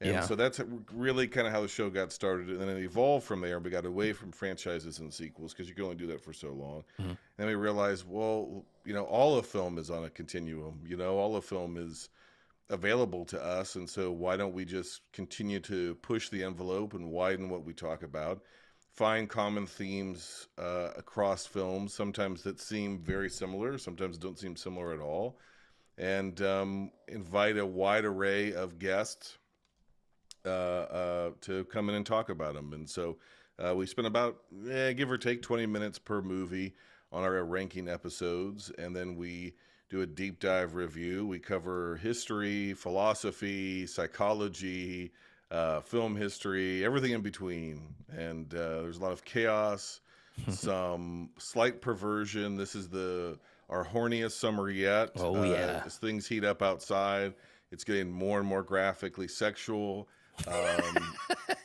Really for the first time ever, but that's great. And this season, as we currently go, is kind of coming up to a wrap, but we're immediately going to shift over into VHS Summer 4. It's the 4th annual VHS Summer, of which you used to be the reigning king of VHS Summer, the beach lord at the Crown the beach with your golden banana hammock. Mm-hmm. But yeah, and we're gonna be doing the films of Andy Sedaris, at least 4 of them, with Molly sweet. Raz, who's film Twitter Illuminati, celebrity, glitterati, Kate Bush, #1 fan on the internet. And we're going through the movies one by one, do a special series. It's called Sex on the Beach, the films of Andy Sedaris. So we're doing Malibu Express, Hard Ticket to Hawaii, Picasso Trigger, and whatever the fuck the next one is. Did you backward engineer that when you bought the 4-disc set, the King of Sleaze set that was available on like Severin or something like that? No, I wasn't forward thinking enough to be like, let me buy 16 of this. It's been 13 films, and no, I wasn't. But they are available on Tubi. So if you don't want to buy a box of softcore erotica, then you can just go on Tubi and watch them as of this live stream. Yeah. No, I saw that pop up. It wasn't a notable distributor. It was a Walmart bargain basement. How many crappy movies we can squeeze into one disc. And I hadn't seen any of them before, but that piqued my interest in Hard Ticket to Hawaii just because of the rocket launcher blow up doll scene. And we reviewed it on the show. Oh my God. A pinnacle of so many different things. Yeah. It's a fun one to talk about. I think Sedaris is an interesting character anyway. So I've been slacking this year on your season of your show. Yeah, you have. Last 2 years, not like the full seasons, completed. And I was like banging through them. I made the proclamation in 2023, I think. I'm going to be the first one to complete. And that just means I have too much free time. And now I don't have that free time, and I'm like picking and choosing. And I don't know. I may not complete it this season. And I've already told you in private to give up whatever these other things that are demanding your attention are. Yeah, the job that puts a roof over my head. This is not my problem. I know. It sounds like a lot of excuses. Yeah, it sounds like a lot of low commitment. Yeah, I'm of low character and my bloodline is weak, and I apologize. That's correct. So I can tell just by being on this stream with you that the aura around you is much darker than it was before because your Thetan levels not good, brother. No, it's being taken out of me. I hear dog snoring. I love it. By the way, you think I'm prescribing these movies? I'm not. I'm simply delivering what's prescribed to me from on high. Oh yeah, it's for the purpose of your cleansing. Yes. For you to be washed, and your spirit is getting heavier and heavier and heavier because you're not being washed in the blood of binge movies. Well, you know what? You convinced me. Maybe I'm gonna have to do it. I'm gonna have to like cram like every high school exam I've ever taken. You're basically talking about my weekly existence. Yeah, there you go. And then when I'm not doing that, I'm deciding to rewrite a flop movie I was just gonna say you have to have some free time because you keep writing that damn script.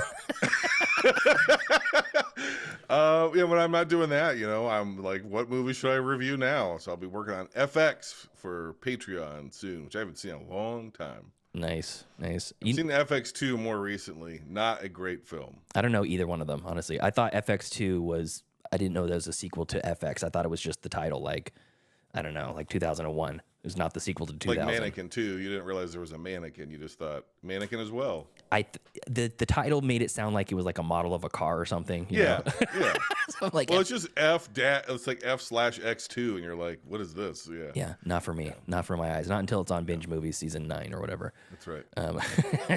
So Tyler's gone. He's been succumbed by Montezuma's revenge. He drank the water in Mexico, and he's shitting his brains out right now. And Joseph, he's in parts unknown. I think he's in Disneyland right now. So I said, who can I have to talk very eloquently and very with a deep, sultry baritone, a zaddy voice about professional wrestling and the Von Erich brothers. And eloquently, but not succinctly. Yeah, no. That is not either of our strong suits. Fair enough. But please tell our listeners about your history with professional wrestling or regional wrestling. Yeah.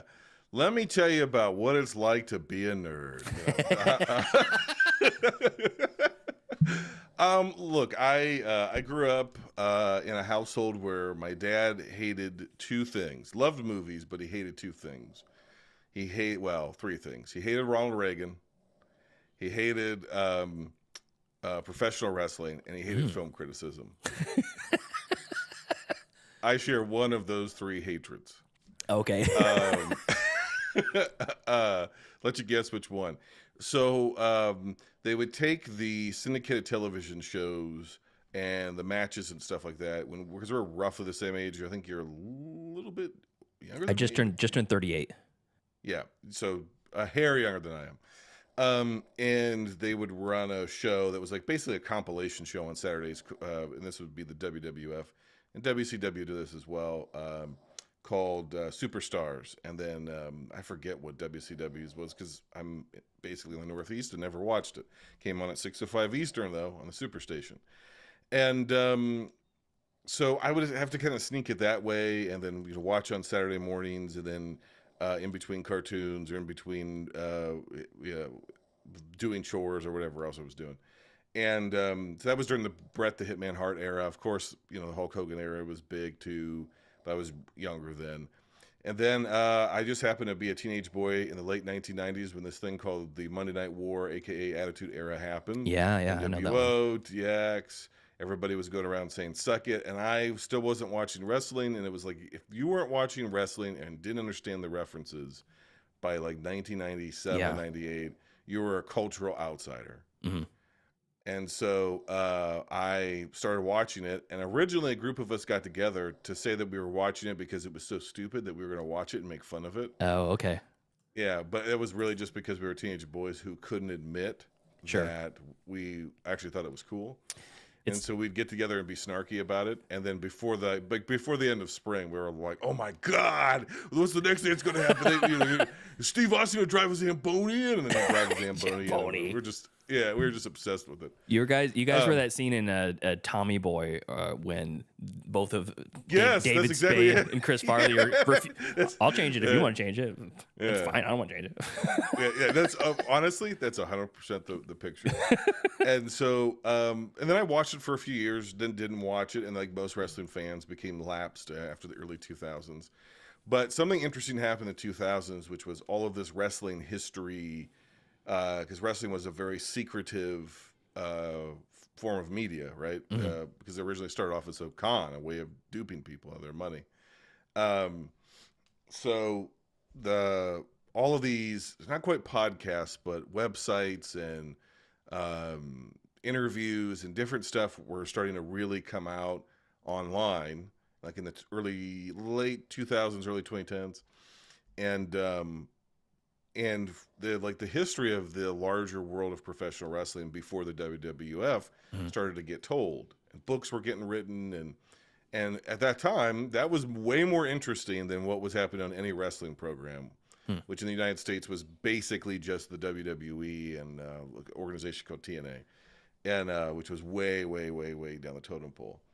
So I found that my fascination with professional wrestling culture, like behind the scenes and professional wrestling history, far exceeded my interest in professional wrestling.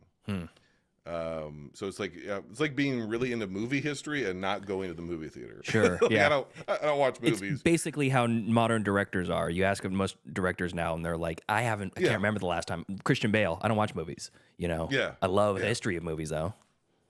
Yeah, basically, yeah. So I kind of inadvertently became a hobbyist student of professional wrestling, and one of the big, what they were called territories, were the big territories in Texas, which had several large territories, was World Class Championship Wrestling, which is the Von Erich's home territory. So, which is, this movie is I would say spiritually faithful, factually at times kind of loose, but it doesn't matter.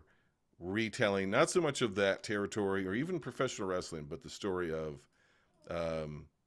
the family, and Kevin Von Erich in particular, played by Zac Efron. Did you know all of them? I mean, were you, as a more or less a historian of wrestling, were they, like the trailer says, like gods among men in that? Were they the big shit? Yeah, and again, wrestling was really regional because they were around really at just the beginning of cable television, and they kind of cover that with the ESPN deal that they ended up getting in the. And one of the things that they downplay is that one of the brothers, Michael, there's a line about it, but they don't really explore it in the movie, which is understandable because there's so much to their story. Yeah, they cover so much. Is that Michael helped produce the television, and he introduced all of these really creative elements of music and camera work and all this other sort of stuff that Vince McMahon and the WWF would later steal. And the thing was that Fritz legitimately saw very little value in that, which is why, like in the movie, he's like, nobody cares about camera angles. We're talking about wrestling. Yeah, I noticed he didn't that. have the bigger picture of wrestling as television product, but yet one of his youngest sons did and was really an innovator of that. And that there was of no value to Fritz. He didn't understand it. Yeah, it almost felt like for him, the actual execution of the sport and like the prestige behind being a true champion was more important than even making a living, because near the end of the movie, Kevin's talking about how he's got the cooked books. I've seen the books, Dad. I don't bring in as much as the books say, and he's like, that's a fucking excuse, Yeah. And he has no business acumen whatsoever. He just wants to be the champ, and his bloodline be the champ too. Yeah, Fritz is an interesting character. Some people who knew him very well and worked beside him say this movie represented him very well, and others say it didn't. So, like with anything else, he was probably more complex than this movie can afford. Sure, because he's playing a particular thematic role in the film. But Fritz was a guy who would sell photos of his kids in their coffin. Okay, I got you. Yeah, that guy. Wow. Yeah. And he came from a different era. He came from, like the 30s, 40s, 50s professional wrestling, probably 40s and 50s. And so he came from a different era. And in that era, it was way more protected. It was way more akin to like boxing. Okay. It was, in many ways, more physical. The guys would really go in there and beat the hell out of each other, which I think is really well represented in like the opening of the movie, the black and white, where it's just a close up on Fritz's torso as he's pounding somebody into the corner of and then as you see, by the time we get to Carrie and Kevin and all the rest of them, there's slightly more acrobatics. There's a lot more theatrics, planning of the hits and whatnot. Yeah, pulling punches. It's not a smoky arena. It's an arena, but it wasn't a smoky black and white arena in a ring with a spotlight on the ring and two guys in black trunks beating the crap out of each other. It became more of a theatrical kind of presentation, and that's always been a part of professional wrestling since it was on TV due to Gorgeous George. But the formula really began to change and lean way more towards the theatrics. and acrobatics in particular, which they call high fly. So, Yeah. More fast-paced, coming off the top rope sort of stuff. Less brawling. Yeah, that was... Fritz was a brawler. Yeah, I can't imagine him doing any high flying. No. No. Especially... He was a brawler, and like most of the early wrestlers had like collegiate wrestling backgrounds, which they ironically call amateur wrestling. Even though it's real so wrestling. Yeah, that's so funny. Which is a sticking point between the two genres. Sure. But yeah, so most of them they would call them shooters because they could actually wrestle for real. And so most of those guys had a real boxing, amateur wrestling, Greco-Roman wrestling style, Olympic wrestling background. And those were your champs because they looked legitimate because they were basically legitimately wrestling just with a predetermined ending. And then it got further and further away from that into more basically choreography to where it is today, which is essentially like ballet. Soap opera ballet, yeah. Yeah. It's interesting. Number one, I can't move on without saying Zac Efron flying from the top ropes was very impressive. Incredible. I was watching it and I'm like, for one, the sacrifice that the dude had to do to get in the shape that he was. Yes. He went from a kind of a heartthrob, pretty fit, but thin-ish guy. He was a little bit thicker than an otter, if you're using the Pride terminology. Little thicker than that, maybe a little less hairy. And then he went full on into He-Man, caveman, sculpted out of clay, dipped in water. That's just people talk about just him and the tidy whities. The first shot when he wakes up in the morning, you're like, come on. And you see all of the muscle fibers in his upper pec move just as he elbows himself up out of the bed. I'm like, I remember seeing it in theaters, and I watched it again for your show, and I'm like, insane. It's incredible. Is he incredibly enhanced? Yes, he is. Obviously, he's juiced to the gills. Yeah, as all wrestlers are, or most, I should say. But that's also a lot of hard work, and a lot of dieting in particular. He's carrying almost no body fat, almost no water weight. It really looked in that first scene like he had been cutting water weight for a day and a half. It's just spitting constantly. And when you transcend from having big muscles to being able to see the fibers in the muscle through the skin, it's just it's almost unhuman, and that's a feat in itself. So big props to Zac Efron for that. But then on top of it, taking the physical sacrifice to do the high flying, rope work and stuff. Yes, and he does it. I mean, there's no faking it. Just like wrestling may have a predetermined outcome, they're still out there beating the shit out of each other and slamming their bodies on the ground and hitting each other with chairs and all this kind of stuff. It's padded, but he's flying through the air. I don't think most people understand how a wrestling ring is actually constructed. It's basically a steel frame that's empty, and then you take 2x4s, plywood, and you lay it across, and there's usually like 1 or 2 layers of that, and then you take a very, very small, probably like less than a 1/4 inch of foam padding, almost like what used to be on the back of carpet. Okay, yeah. But probably thinner than that. And then it's just canvas pulled across it and tied to the ring. So there's no gymnastics pad. There's nothing you are landing on plywood being supported by steel. Interesting. The ropes are either literal ropes and as taut as could be. More often they're steel cables that are wrapped in a colored tape. So when they're bouncing off the ropes, those ropes aren't giving and bouncing them. That is their body weight, because if you run into a rope and you don't throw your entire body into it, the rope doesn't move. So you actually have to build body calluses under around your lats, like the side of your ribs. Back. Yeah, ugh, that's crazy. To be able to do it. And so one of the main drills that wrestlers do is just called running the ropes. And he does it because in this. You have to hit it at the right spot fast enough to get the rope to bend and move. The rope is not adding to your momentum. That's you would think when you're looking at it, it's like rubber or something. Like a slingshot, and it slings them out. That's all their own momentum, and change of momentum from side to side.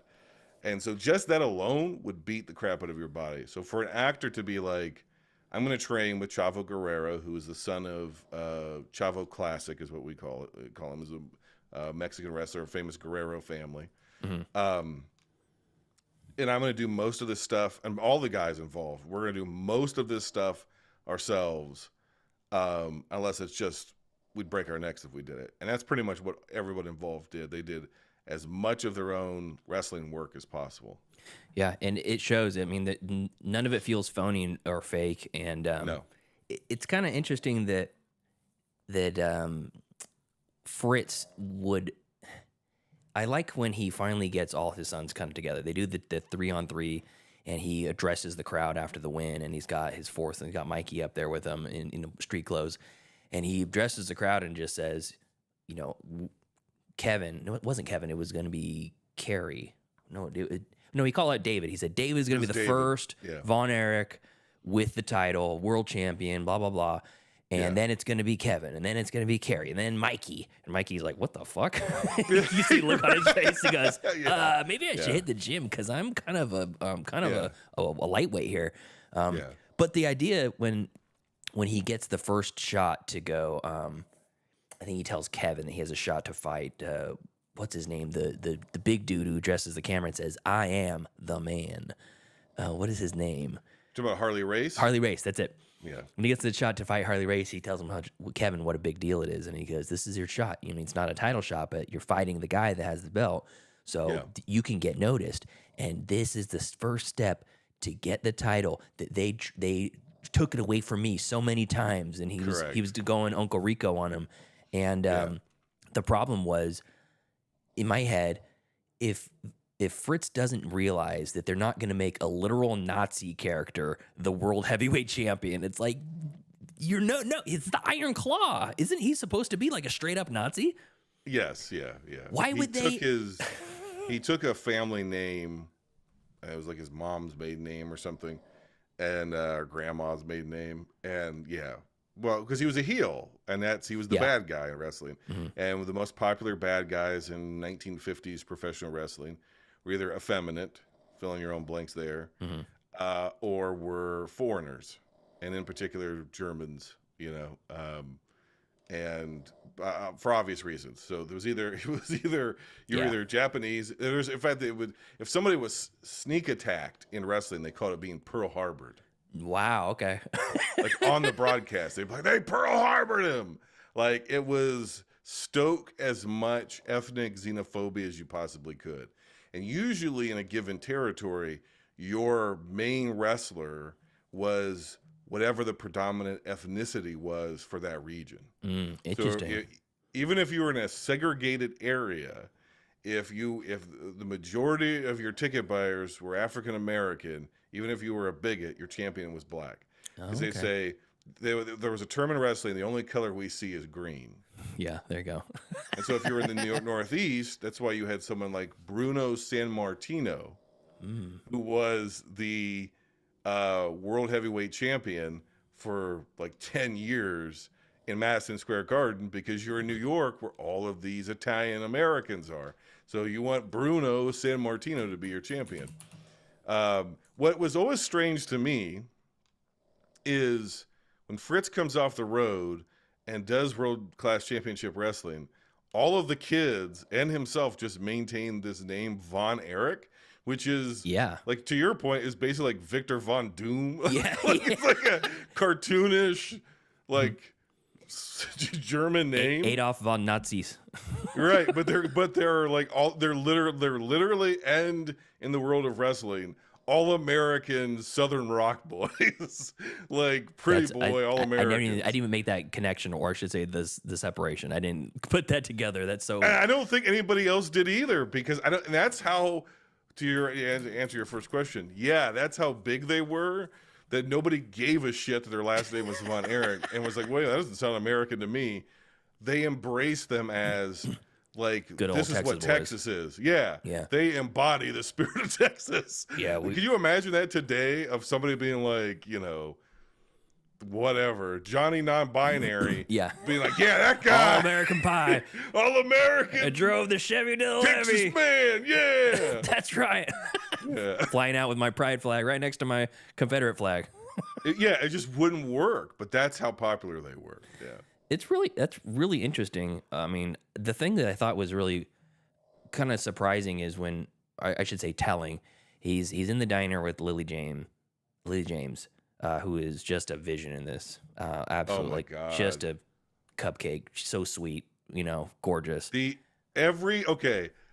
I, there's that song, If I Ever Fall in Love, It Will Be Forever. I've fallen in and out of love so many times, Pete. It's been for a while, but it's never been forever. Mm-hmm. But I swear to God that, like, as a grown man, I'm like, that sequence of, like, the woman just picks you. Yeah, I know. Right? It's I just know. Like he's too dumb to know it either. Yeah. Let me be too dumb to know it. You just pick me. Let's go get ribs. And then just basically set the course of my life. And then when I trauma dump on you, just climb into my lap and make it all better. Yeah. It's not how they met in real life. It's not how it happened. But it doesn't matter. That's a great scene, and it captures the spirit of Pam, his real life wife, Kevin's real life wife, she really was a veterinarian, and I think she's just retired semi recently. And they've had a great marriage for years and years. God bless them. But it's like, I like, and she plays that perfectly. She's so good in this movie. Yeah. And I know we're kind of beating around the bush, but beyond the physicality of it, I mean, I think it's a travesty that Zac Efron was not nominated for an Academy Award and didn't win an Academy Award. Yeah. I think in retrospect, and I thought at the time, but recency bias, but now 6 months later, or however long since the movie came out, I think he's got the best performance of the best leading male performance of last year by far. It's hard to say because I mean he was transformative, period.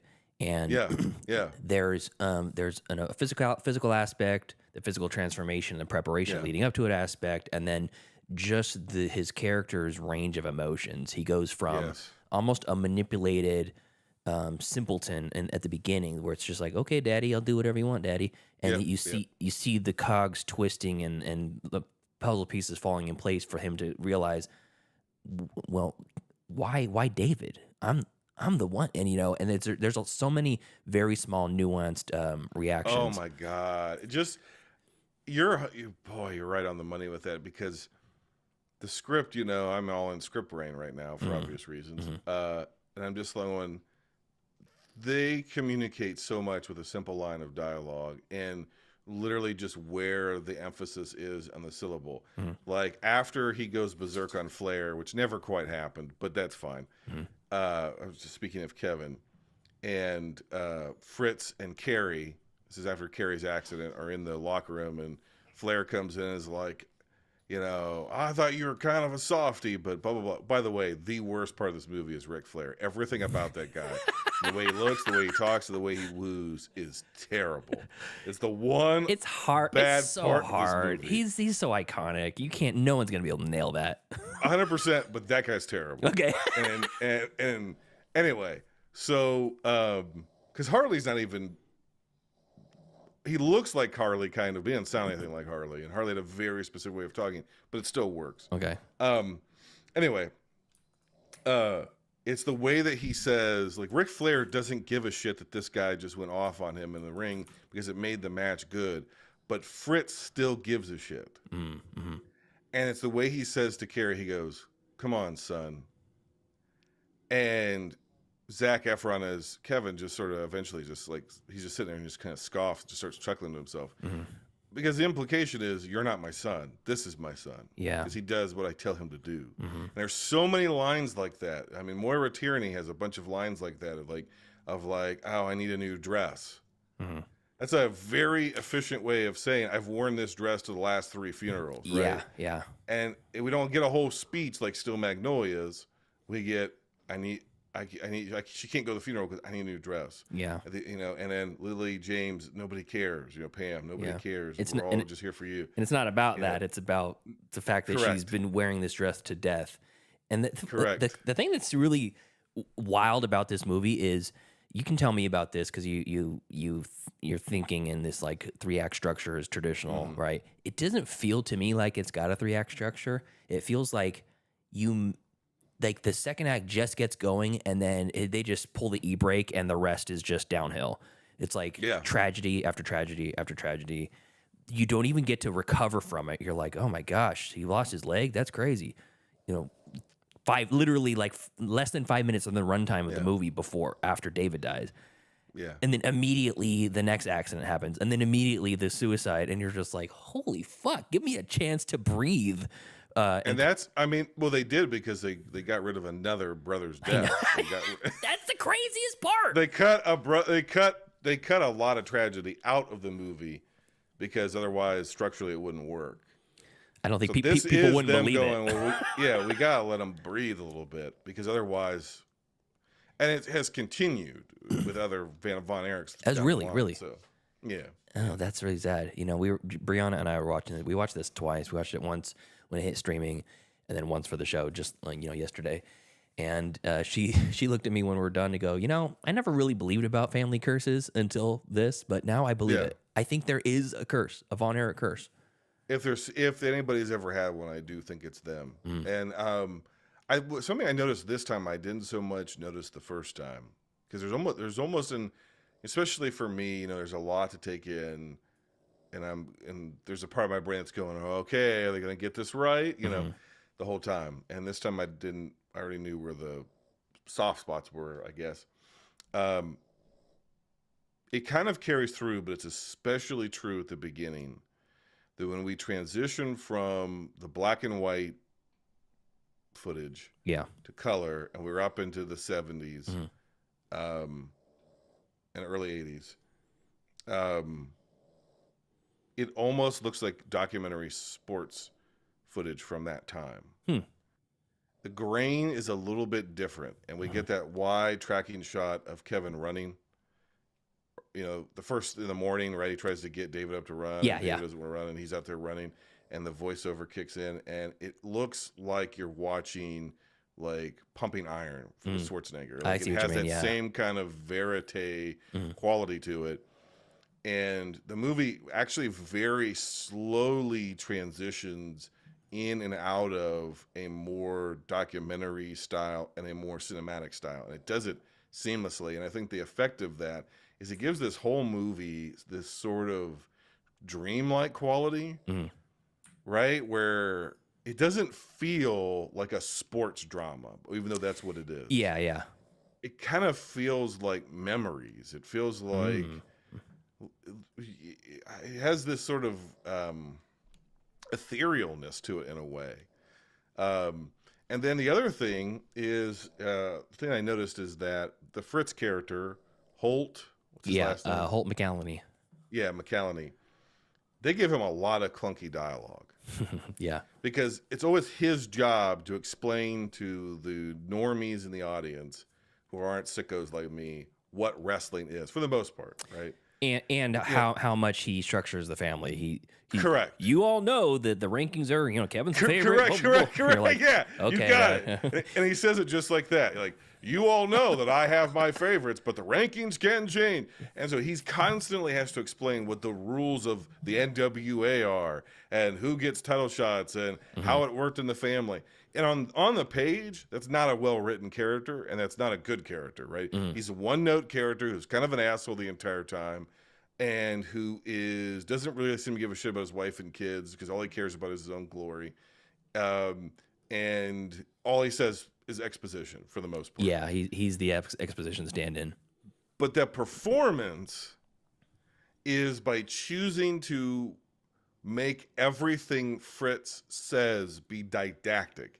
Fritz only speaks in didactic terms, and when he's not speaking didactically, he is speaking proverbially. He only speaks in proverbs and didactics. And so therefore, you lose track that this character's purpose is to serve exposition, because everything he says has this sort of chopped cadence that you all know, like Yeah. he's always pronouncing something. Listen, Kevin, you're my oldest son that's Correct. still alive. But you understand, like that Yeah. would be awful. Mhm. But the way he performs it is, it's incorporated. It makes sense within into the family structure. Fritz's dominating of Yeah. everybody. Mhm. We all know this. It doesn't matter that you know it. It matters that he is saying it. He is dictating to you. This is your role. He's constantly reestablishing where everybody stands with him at all times. And in the hands of a lesser actor, I don't know if that was a directorial choice or an actor's choice, but that whole role would have sucked. Yeah, he filled the role really well, and I have only seen him in Mindhunters, David Fincher's series, and he's very good in it. Plays essentially. I guarantee you've seen him in more. Yeah, because you've watched a lot of movies, and he was very active in the 80s as a character actor, but he looked very different. Yeah, I saw after I noticed him in Mindhunter, I went back and looked through his catalog. I'm like, I don't even remember him in half these movies because he's been there. He kind of reminds me of Jonathan Banks, who plays Mike Ehrmantraut from Breaking Bad. He's like the Better Call Saul's hitman. He's been in a shitload of stuff, but I noticed him in this and then go, holy shit, that's Mike. Mike's in that. He's in Beverly Hills Cop. Yeah. No, I think that's a good point. And I got a question for you too about maybe it's just more of a statement, something I noticed. You know, there's huge parts about the movie, about the story that you would think would be capitalized on and heavily focused on and shown front and center in the story, and they're relegated to a very small snippet on the TV when Carrie fights against somebody and brings the belt home right before his motorcycle accident. Yes. That entire thing is done, and it's just the mom sitting on the couch watching the TV, Yes. and then Kevin's up on the stairs watching it like a small child who's been relegated to his room. It's like it's a very specific choice to have him sitting on the chair on the stairs, looking down like a kid watching his parents fight, and it's his brother basically winning the title for their family for the first time, and he's just pouting. And you're thinking that's an important fight, but we don't need to see that. We just see it come back and the belt's here. And I was like, did we just skip over the most important fight of this family's entire life? Yes. Because it's not about that. It's about the family dynamic and how they interact with each other and the, perceived hierarchy and the actual hierarchy.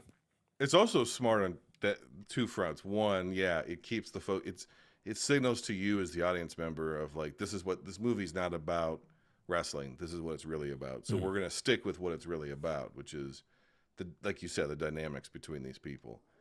But also, there were like 75,000 plus people there to watch that, and that would cost a lot of money. I see. So if you just show it on TV and you don't even show the TV, you just hear it. Right. Yeah. Right. Yeah. I think we see like a half-ass entrance, and then it cuts to the TV, and then it cuts to him on the stairs.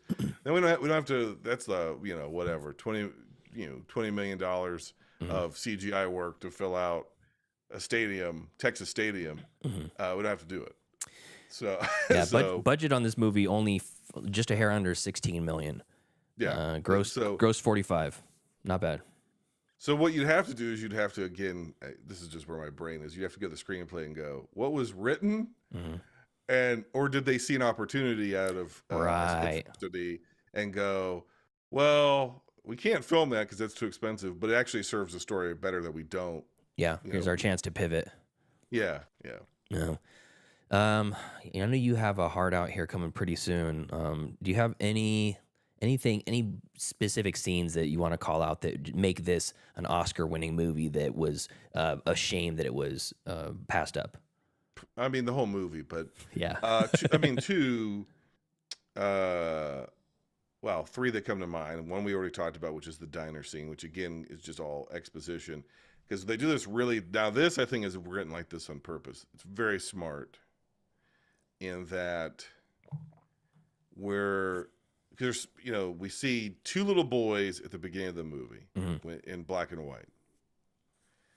And then when we come to present day, or what the present day of this movie is, there's a whole host of them. Yeah. So you're like, I don't really know who's who, which one of these kids is who. And then in the diner, he's like, oh, I'm not the oldest. I had an older brother. He died. You're like, wait a minute, we lost a kid already, right? Yeah. And so then you realize it reorganizes in your mind the structure of the family, which is very smart. So that's very good, because that could have just been an exposition dump, but it isn't. And Efron is excellent in it. And Newt died off screen, and everyone was pissed, except for this was a character we've never met before, so it was appropriate. Right.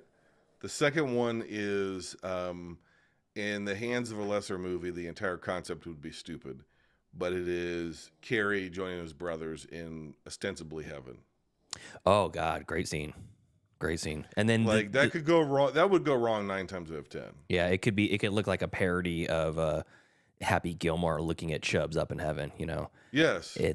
Very easy to step over that line. And I think what led, and he meets the older brother who's still a child, and hugs him. That blew my You're mind. my big brother.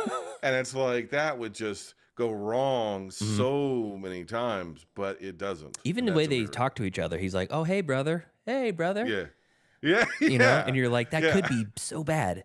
So bad. They even do a great thing where, you know, because I think that another different director would probably choose to make that scene much later in the movie, after the funeral has happened and emotions have passed, but it's like still fresh. His body's on the table in the kitchen, and his brother's still mourning, weeping over his bloody body, which leaves it ambiguous as to, is this what his hope is? Yeah, I didn't think about that. Is this Kevin's hope, that in his mind he's imagining his brothers being reunited? Is this how he's processing the grief, or is this literally happening? Are we actually seeing heaven? We don't know.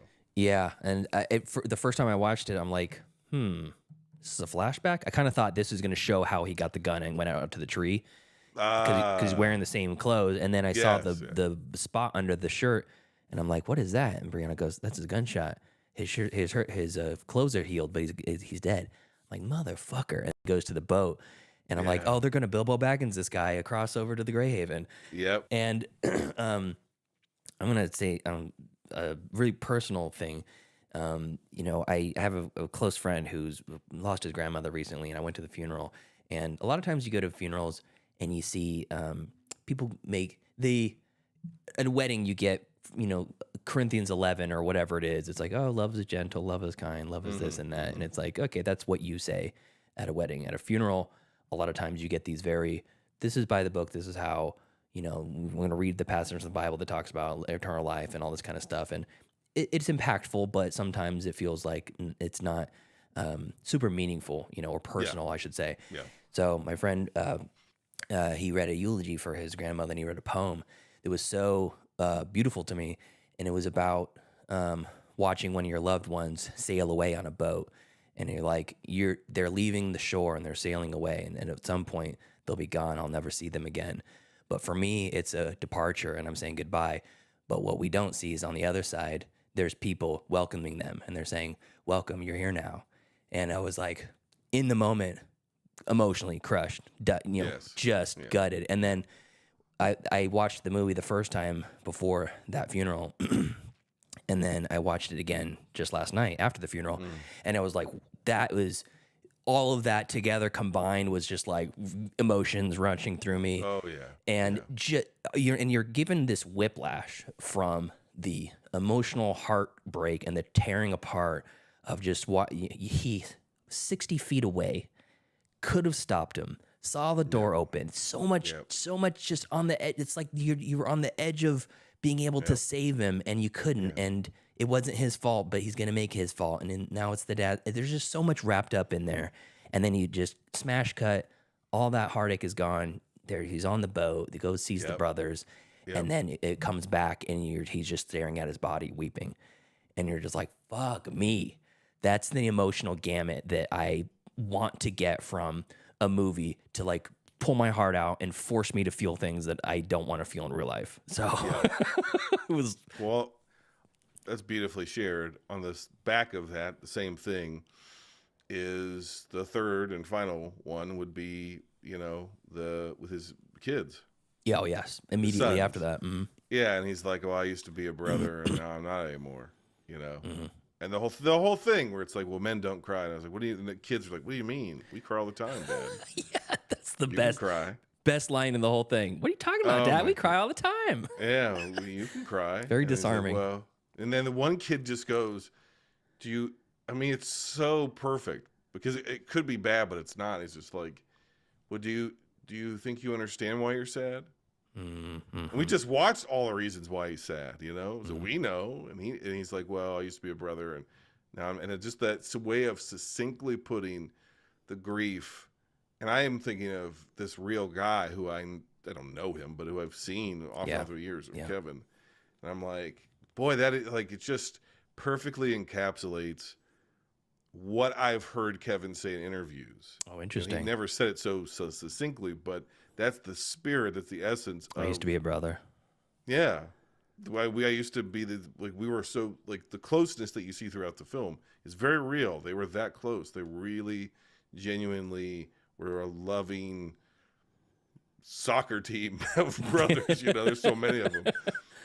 Yeah. And they really, they fought like brothers, but they got along very well. They had this they were each other's safe place. Their mom and dad were not emotionally available to them. Their mom was obsessed with religion, and, it's the whole thing. Cursed, and my mom thought she could save us with God, and Dad thought he could save us with wrestling, or whatever. Great, yeah. And so then just him getting up and playing football with his kids, it's just like, man, if that doesn't wreck you, I mean, any of those clips should freaking play at the Academy Awards before they give him a statue. What's wrong with these people? It's perfect. It makes no sense. I don't get it. And they set it up too on the first time I watched it. I thought to myself, great movie, never going to watch it again. And then I realized that Tyler still had it on the wheel. I'm like, shit, gotta do it. Which I'm glad it happened that way. So Tyler, I know you're listening. Thank you for that, because it would be a movie I probably would stay away from for a long time because of just the trauma dump.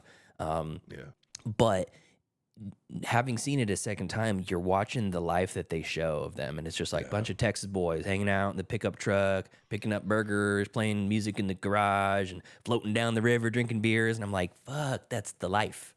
Yes, that's the life. And they had everything. They had what we all want, and they had it shattered. So, and the boys, this is the heartbreak of that film. The boys were satisfied with that. Mm-hmm. Obviously Carrie wanted to go to the Olympics and thought about it like everything that. else, but Yeah, they were satisfied just with each other, because when she says, "What do you want out of this life, Kevin Von Erich?" he's just like, "I just want my brothers," right? Like that's all they want is each other. But it's not enough for Fritz, and their mom is checked out. Yeah. So and like when Carrie comes home from the boycotted Olympics and comes home by bus, and he sees his mom and he gives his mom a hug, and it's obvious he loves her and she loves him, but it's just a hug and a whatever. And then Fritz is there, and I think he says, like, "Sorry, I let you, I'm sorry to disappoint you, sir." And he's like, "Oh, it's okay. There'll be other opportunities. It wasn't your fault." But then the way he immediately, Carrie's entire demeanor changes when he gets to the brothers. Yeah, you're right. That's the heart of the family. That's where they're safe, is with each other. And that's the one thing that they got taken away from Kevin. The one thing he wanted. And and he has to find it again in his own family and kids. And the two boys are real. He has a daughter as well, Lacey Von Erich, but the two boys are real. And they're wrestlers. They're just starting their career. Oh, really? Oh, yeah. He's their manager, and he comes out with them. And but it's one of those things where they came to him and said they wanted to do it, and he tried to dissuade them. 6 Ways from Sunday, and this is where that line hits, where they want to do it, but they only want to do it with him, because they feel like he never got his time. Oh, wow. So it's like reversed, right? Yeah. It's like, right? He wants it to be, if you're going to do it, it's it's your time. And they're like, no, but you got so screwed over in life. You're coming with us. Sure. And oh my God, that picture at the end is so great too, because when we were watching the movie, I was kind of looking up the family, and that's how I found out there was an extra son that was left out. And they see that great picture of throwing the baby way up in the air. And it's like, even the family today still looks great. I mean, they still look like they're having a blast and just in love with life. So very cool. Yeah. I think that about does it. Jason, you want to lead us off and give us a grade for the Iron Claw? A to F. Whoa. A through F? Or A plus through F minus. Well, having never seen it, and just read the Wikipedia article, I give it an A plus, man. All right. Hell yeah. Good job. A plus. Sean Durkin did it. Oh, we didn't even mention Sean Durkin. He did Martha, Marcy, May, Marlene, also in movie.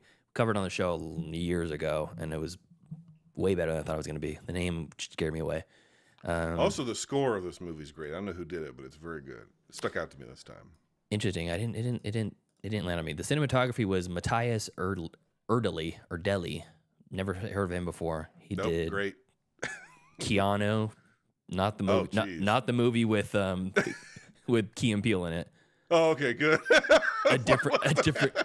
Okay. Oh, it's Kano. Sorry, not Keanu. Okay, all right. I was like, the cat movie?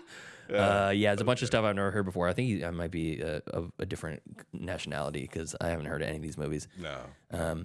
I'm going to follow suit. I think this is an A-plus movie. I think it should have been up for Oscar nominations. I think it's one of the better movies of the year last year. And I think Kevin in the chat mentioned they saw wrestling and they said nope.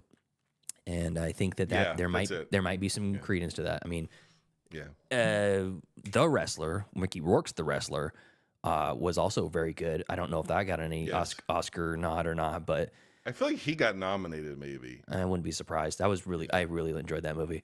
But it's like the Academy. That's bleak. That's a bleak movie. Yeah, that's bleak. Yeah, that is.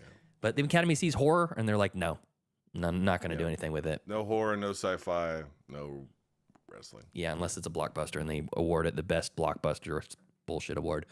Yeah. All right, so that is all we got. And now it's time for the Wheel of Destiny. 1 wheel, 8 slots, 3 hosts. This is the Wheel of Destiny.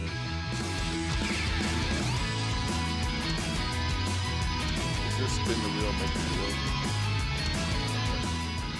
You got an actual wheel there. All right. Yeah, that's right. Here it is, Wheel of Destiny. People who are watching on YouTube, you can see the mythical wheel. And we don't have a replacement for Tyler. I'm just going to cross that out. And we're going to give a spin. So I'm going to recap what's on the wheel. We have American History X from Tyler. Dune Part 1 and Part 2 combined for Joseph. Notting Hill from Joseph. Kentucky Fried Movie from Patreon member Heather. Stanford Prison Experiment from Patreon member Jack Fitzpatrick. Mute from Pete and Monster Squad from Pete. Kevin in the chat says the Monster Squad, he's so excited for us to watch it. And he said, who else was saying it? He was saying, can't wait for you guys to watch it. It's terrible. And then someone else wrote in and said, oh, Monster Squad, fucking love it. Can't wait. Something like that. Is Rapa Nui on there? Was that supposed to be on there? No, I already covered that. That was the listener pick that you subjected me to. I assumed you watched it, and then I wanted to talk to you about it. You're like, I've never seen it. It's the guy that did Waterworld right before Waterworld. It's really good. Yeah. All right, let's give it a spin. This is what we watch next week.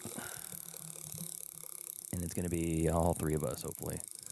Oh, it's hypnotizing. It's hypnotizing me. Tighten that up. Ooh. Oh, it's on the Iron Claw. Quick, one more spin. Not going to do that one.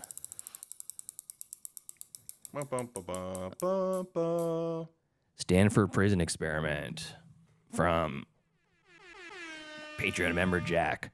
Surprised Jack's not in the chat. He usually hops in at the very end here because he's in Australia. So, all right, we will see if that's streaming anywhere. Stanford Prison. All right, let's see if that's streaming anywhere. Fubo. AMC Plus, Paramount Plus, can be Pluto, Plex, and Showtime. Okay, good. Cool. We can It was just Fubo. Oh, fuck Fubo. Fuck Fubar. Fubo. I don't understand Fubo. Fubo's like $100 a month, and it has like everything streams on Fubo. So it's like cable, I guess. I don't know. It's a very strange service. Yeah. There's too many of these services. Yeah, too many of them. I don't understand them. All right, boomer take of the day. All right, Jason, do you want to tell the listeners where to find your show? Everywhere podcasts are. Thanks for having me on. Yeah, man, it's been a delight. You were the correct person to be on the show, and I really appreciate you making the time to be on, so I appreciate it. Look how the vibe moves, brother. You were in need, you cried out, and the vibe answered. I did. Here I am. I did. All right, so for listeners, thank you for following us as we have 3 different guest hosts this week. Follow us next week as we review The Stanford Prison Experiment from Patreon member Jack Fitzpatrick. Follow us on Facebook, facebook.com/MCFC Podcast, and send us an email, mcfcpodcast@gmail.com. And go subscribe to Binge Movies. Take the Binge Movies Challenge, follow along, rate and review, all that good stuff. Like and subscribe. And thank you, Jason, for being here again. I really appreciate it. You're more than welcome. All right, so everyone else, thank you for listening, and binge on.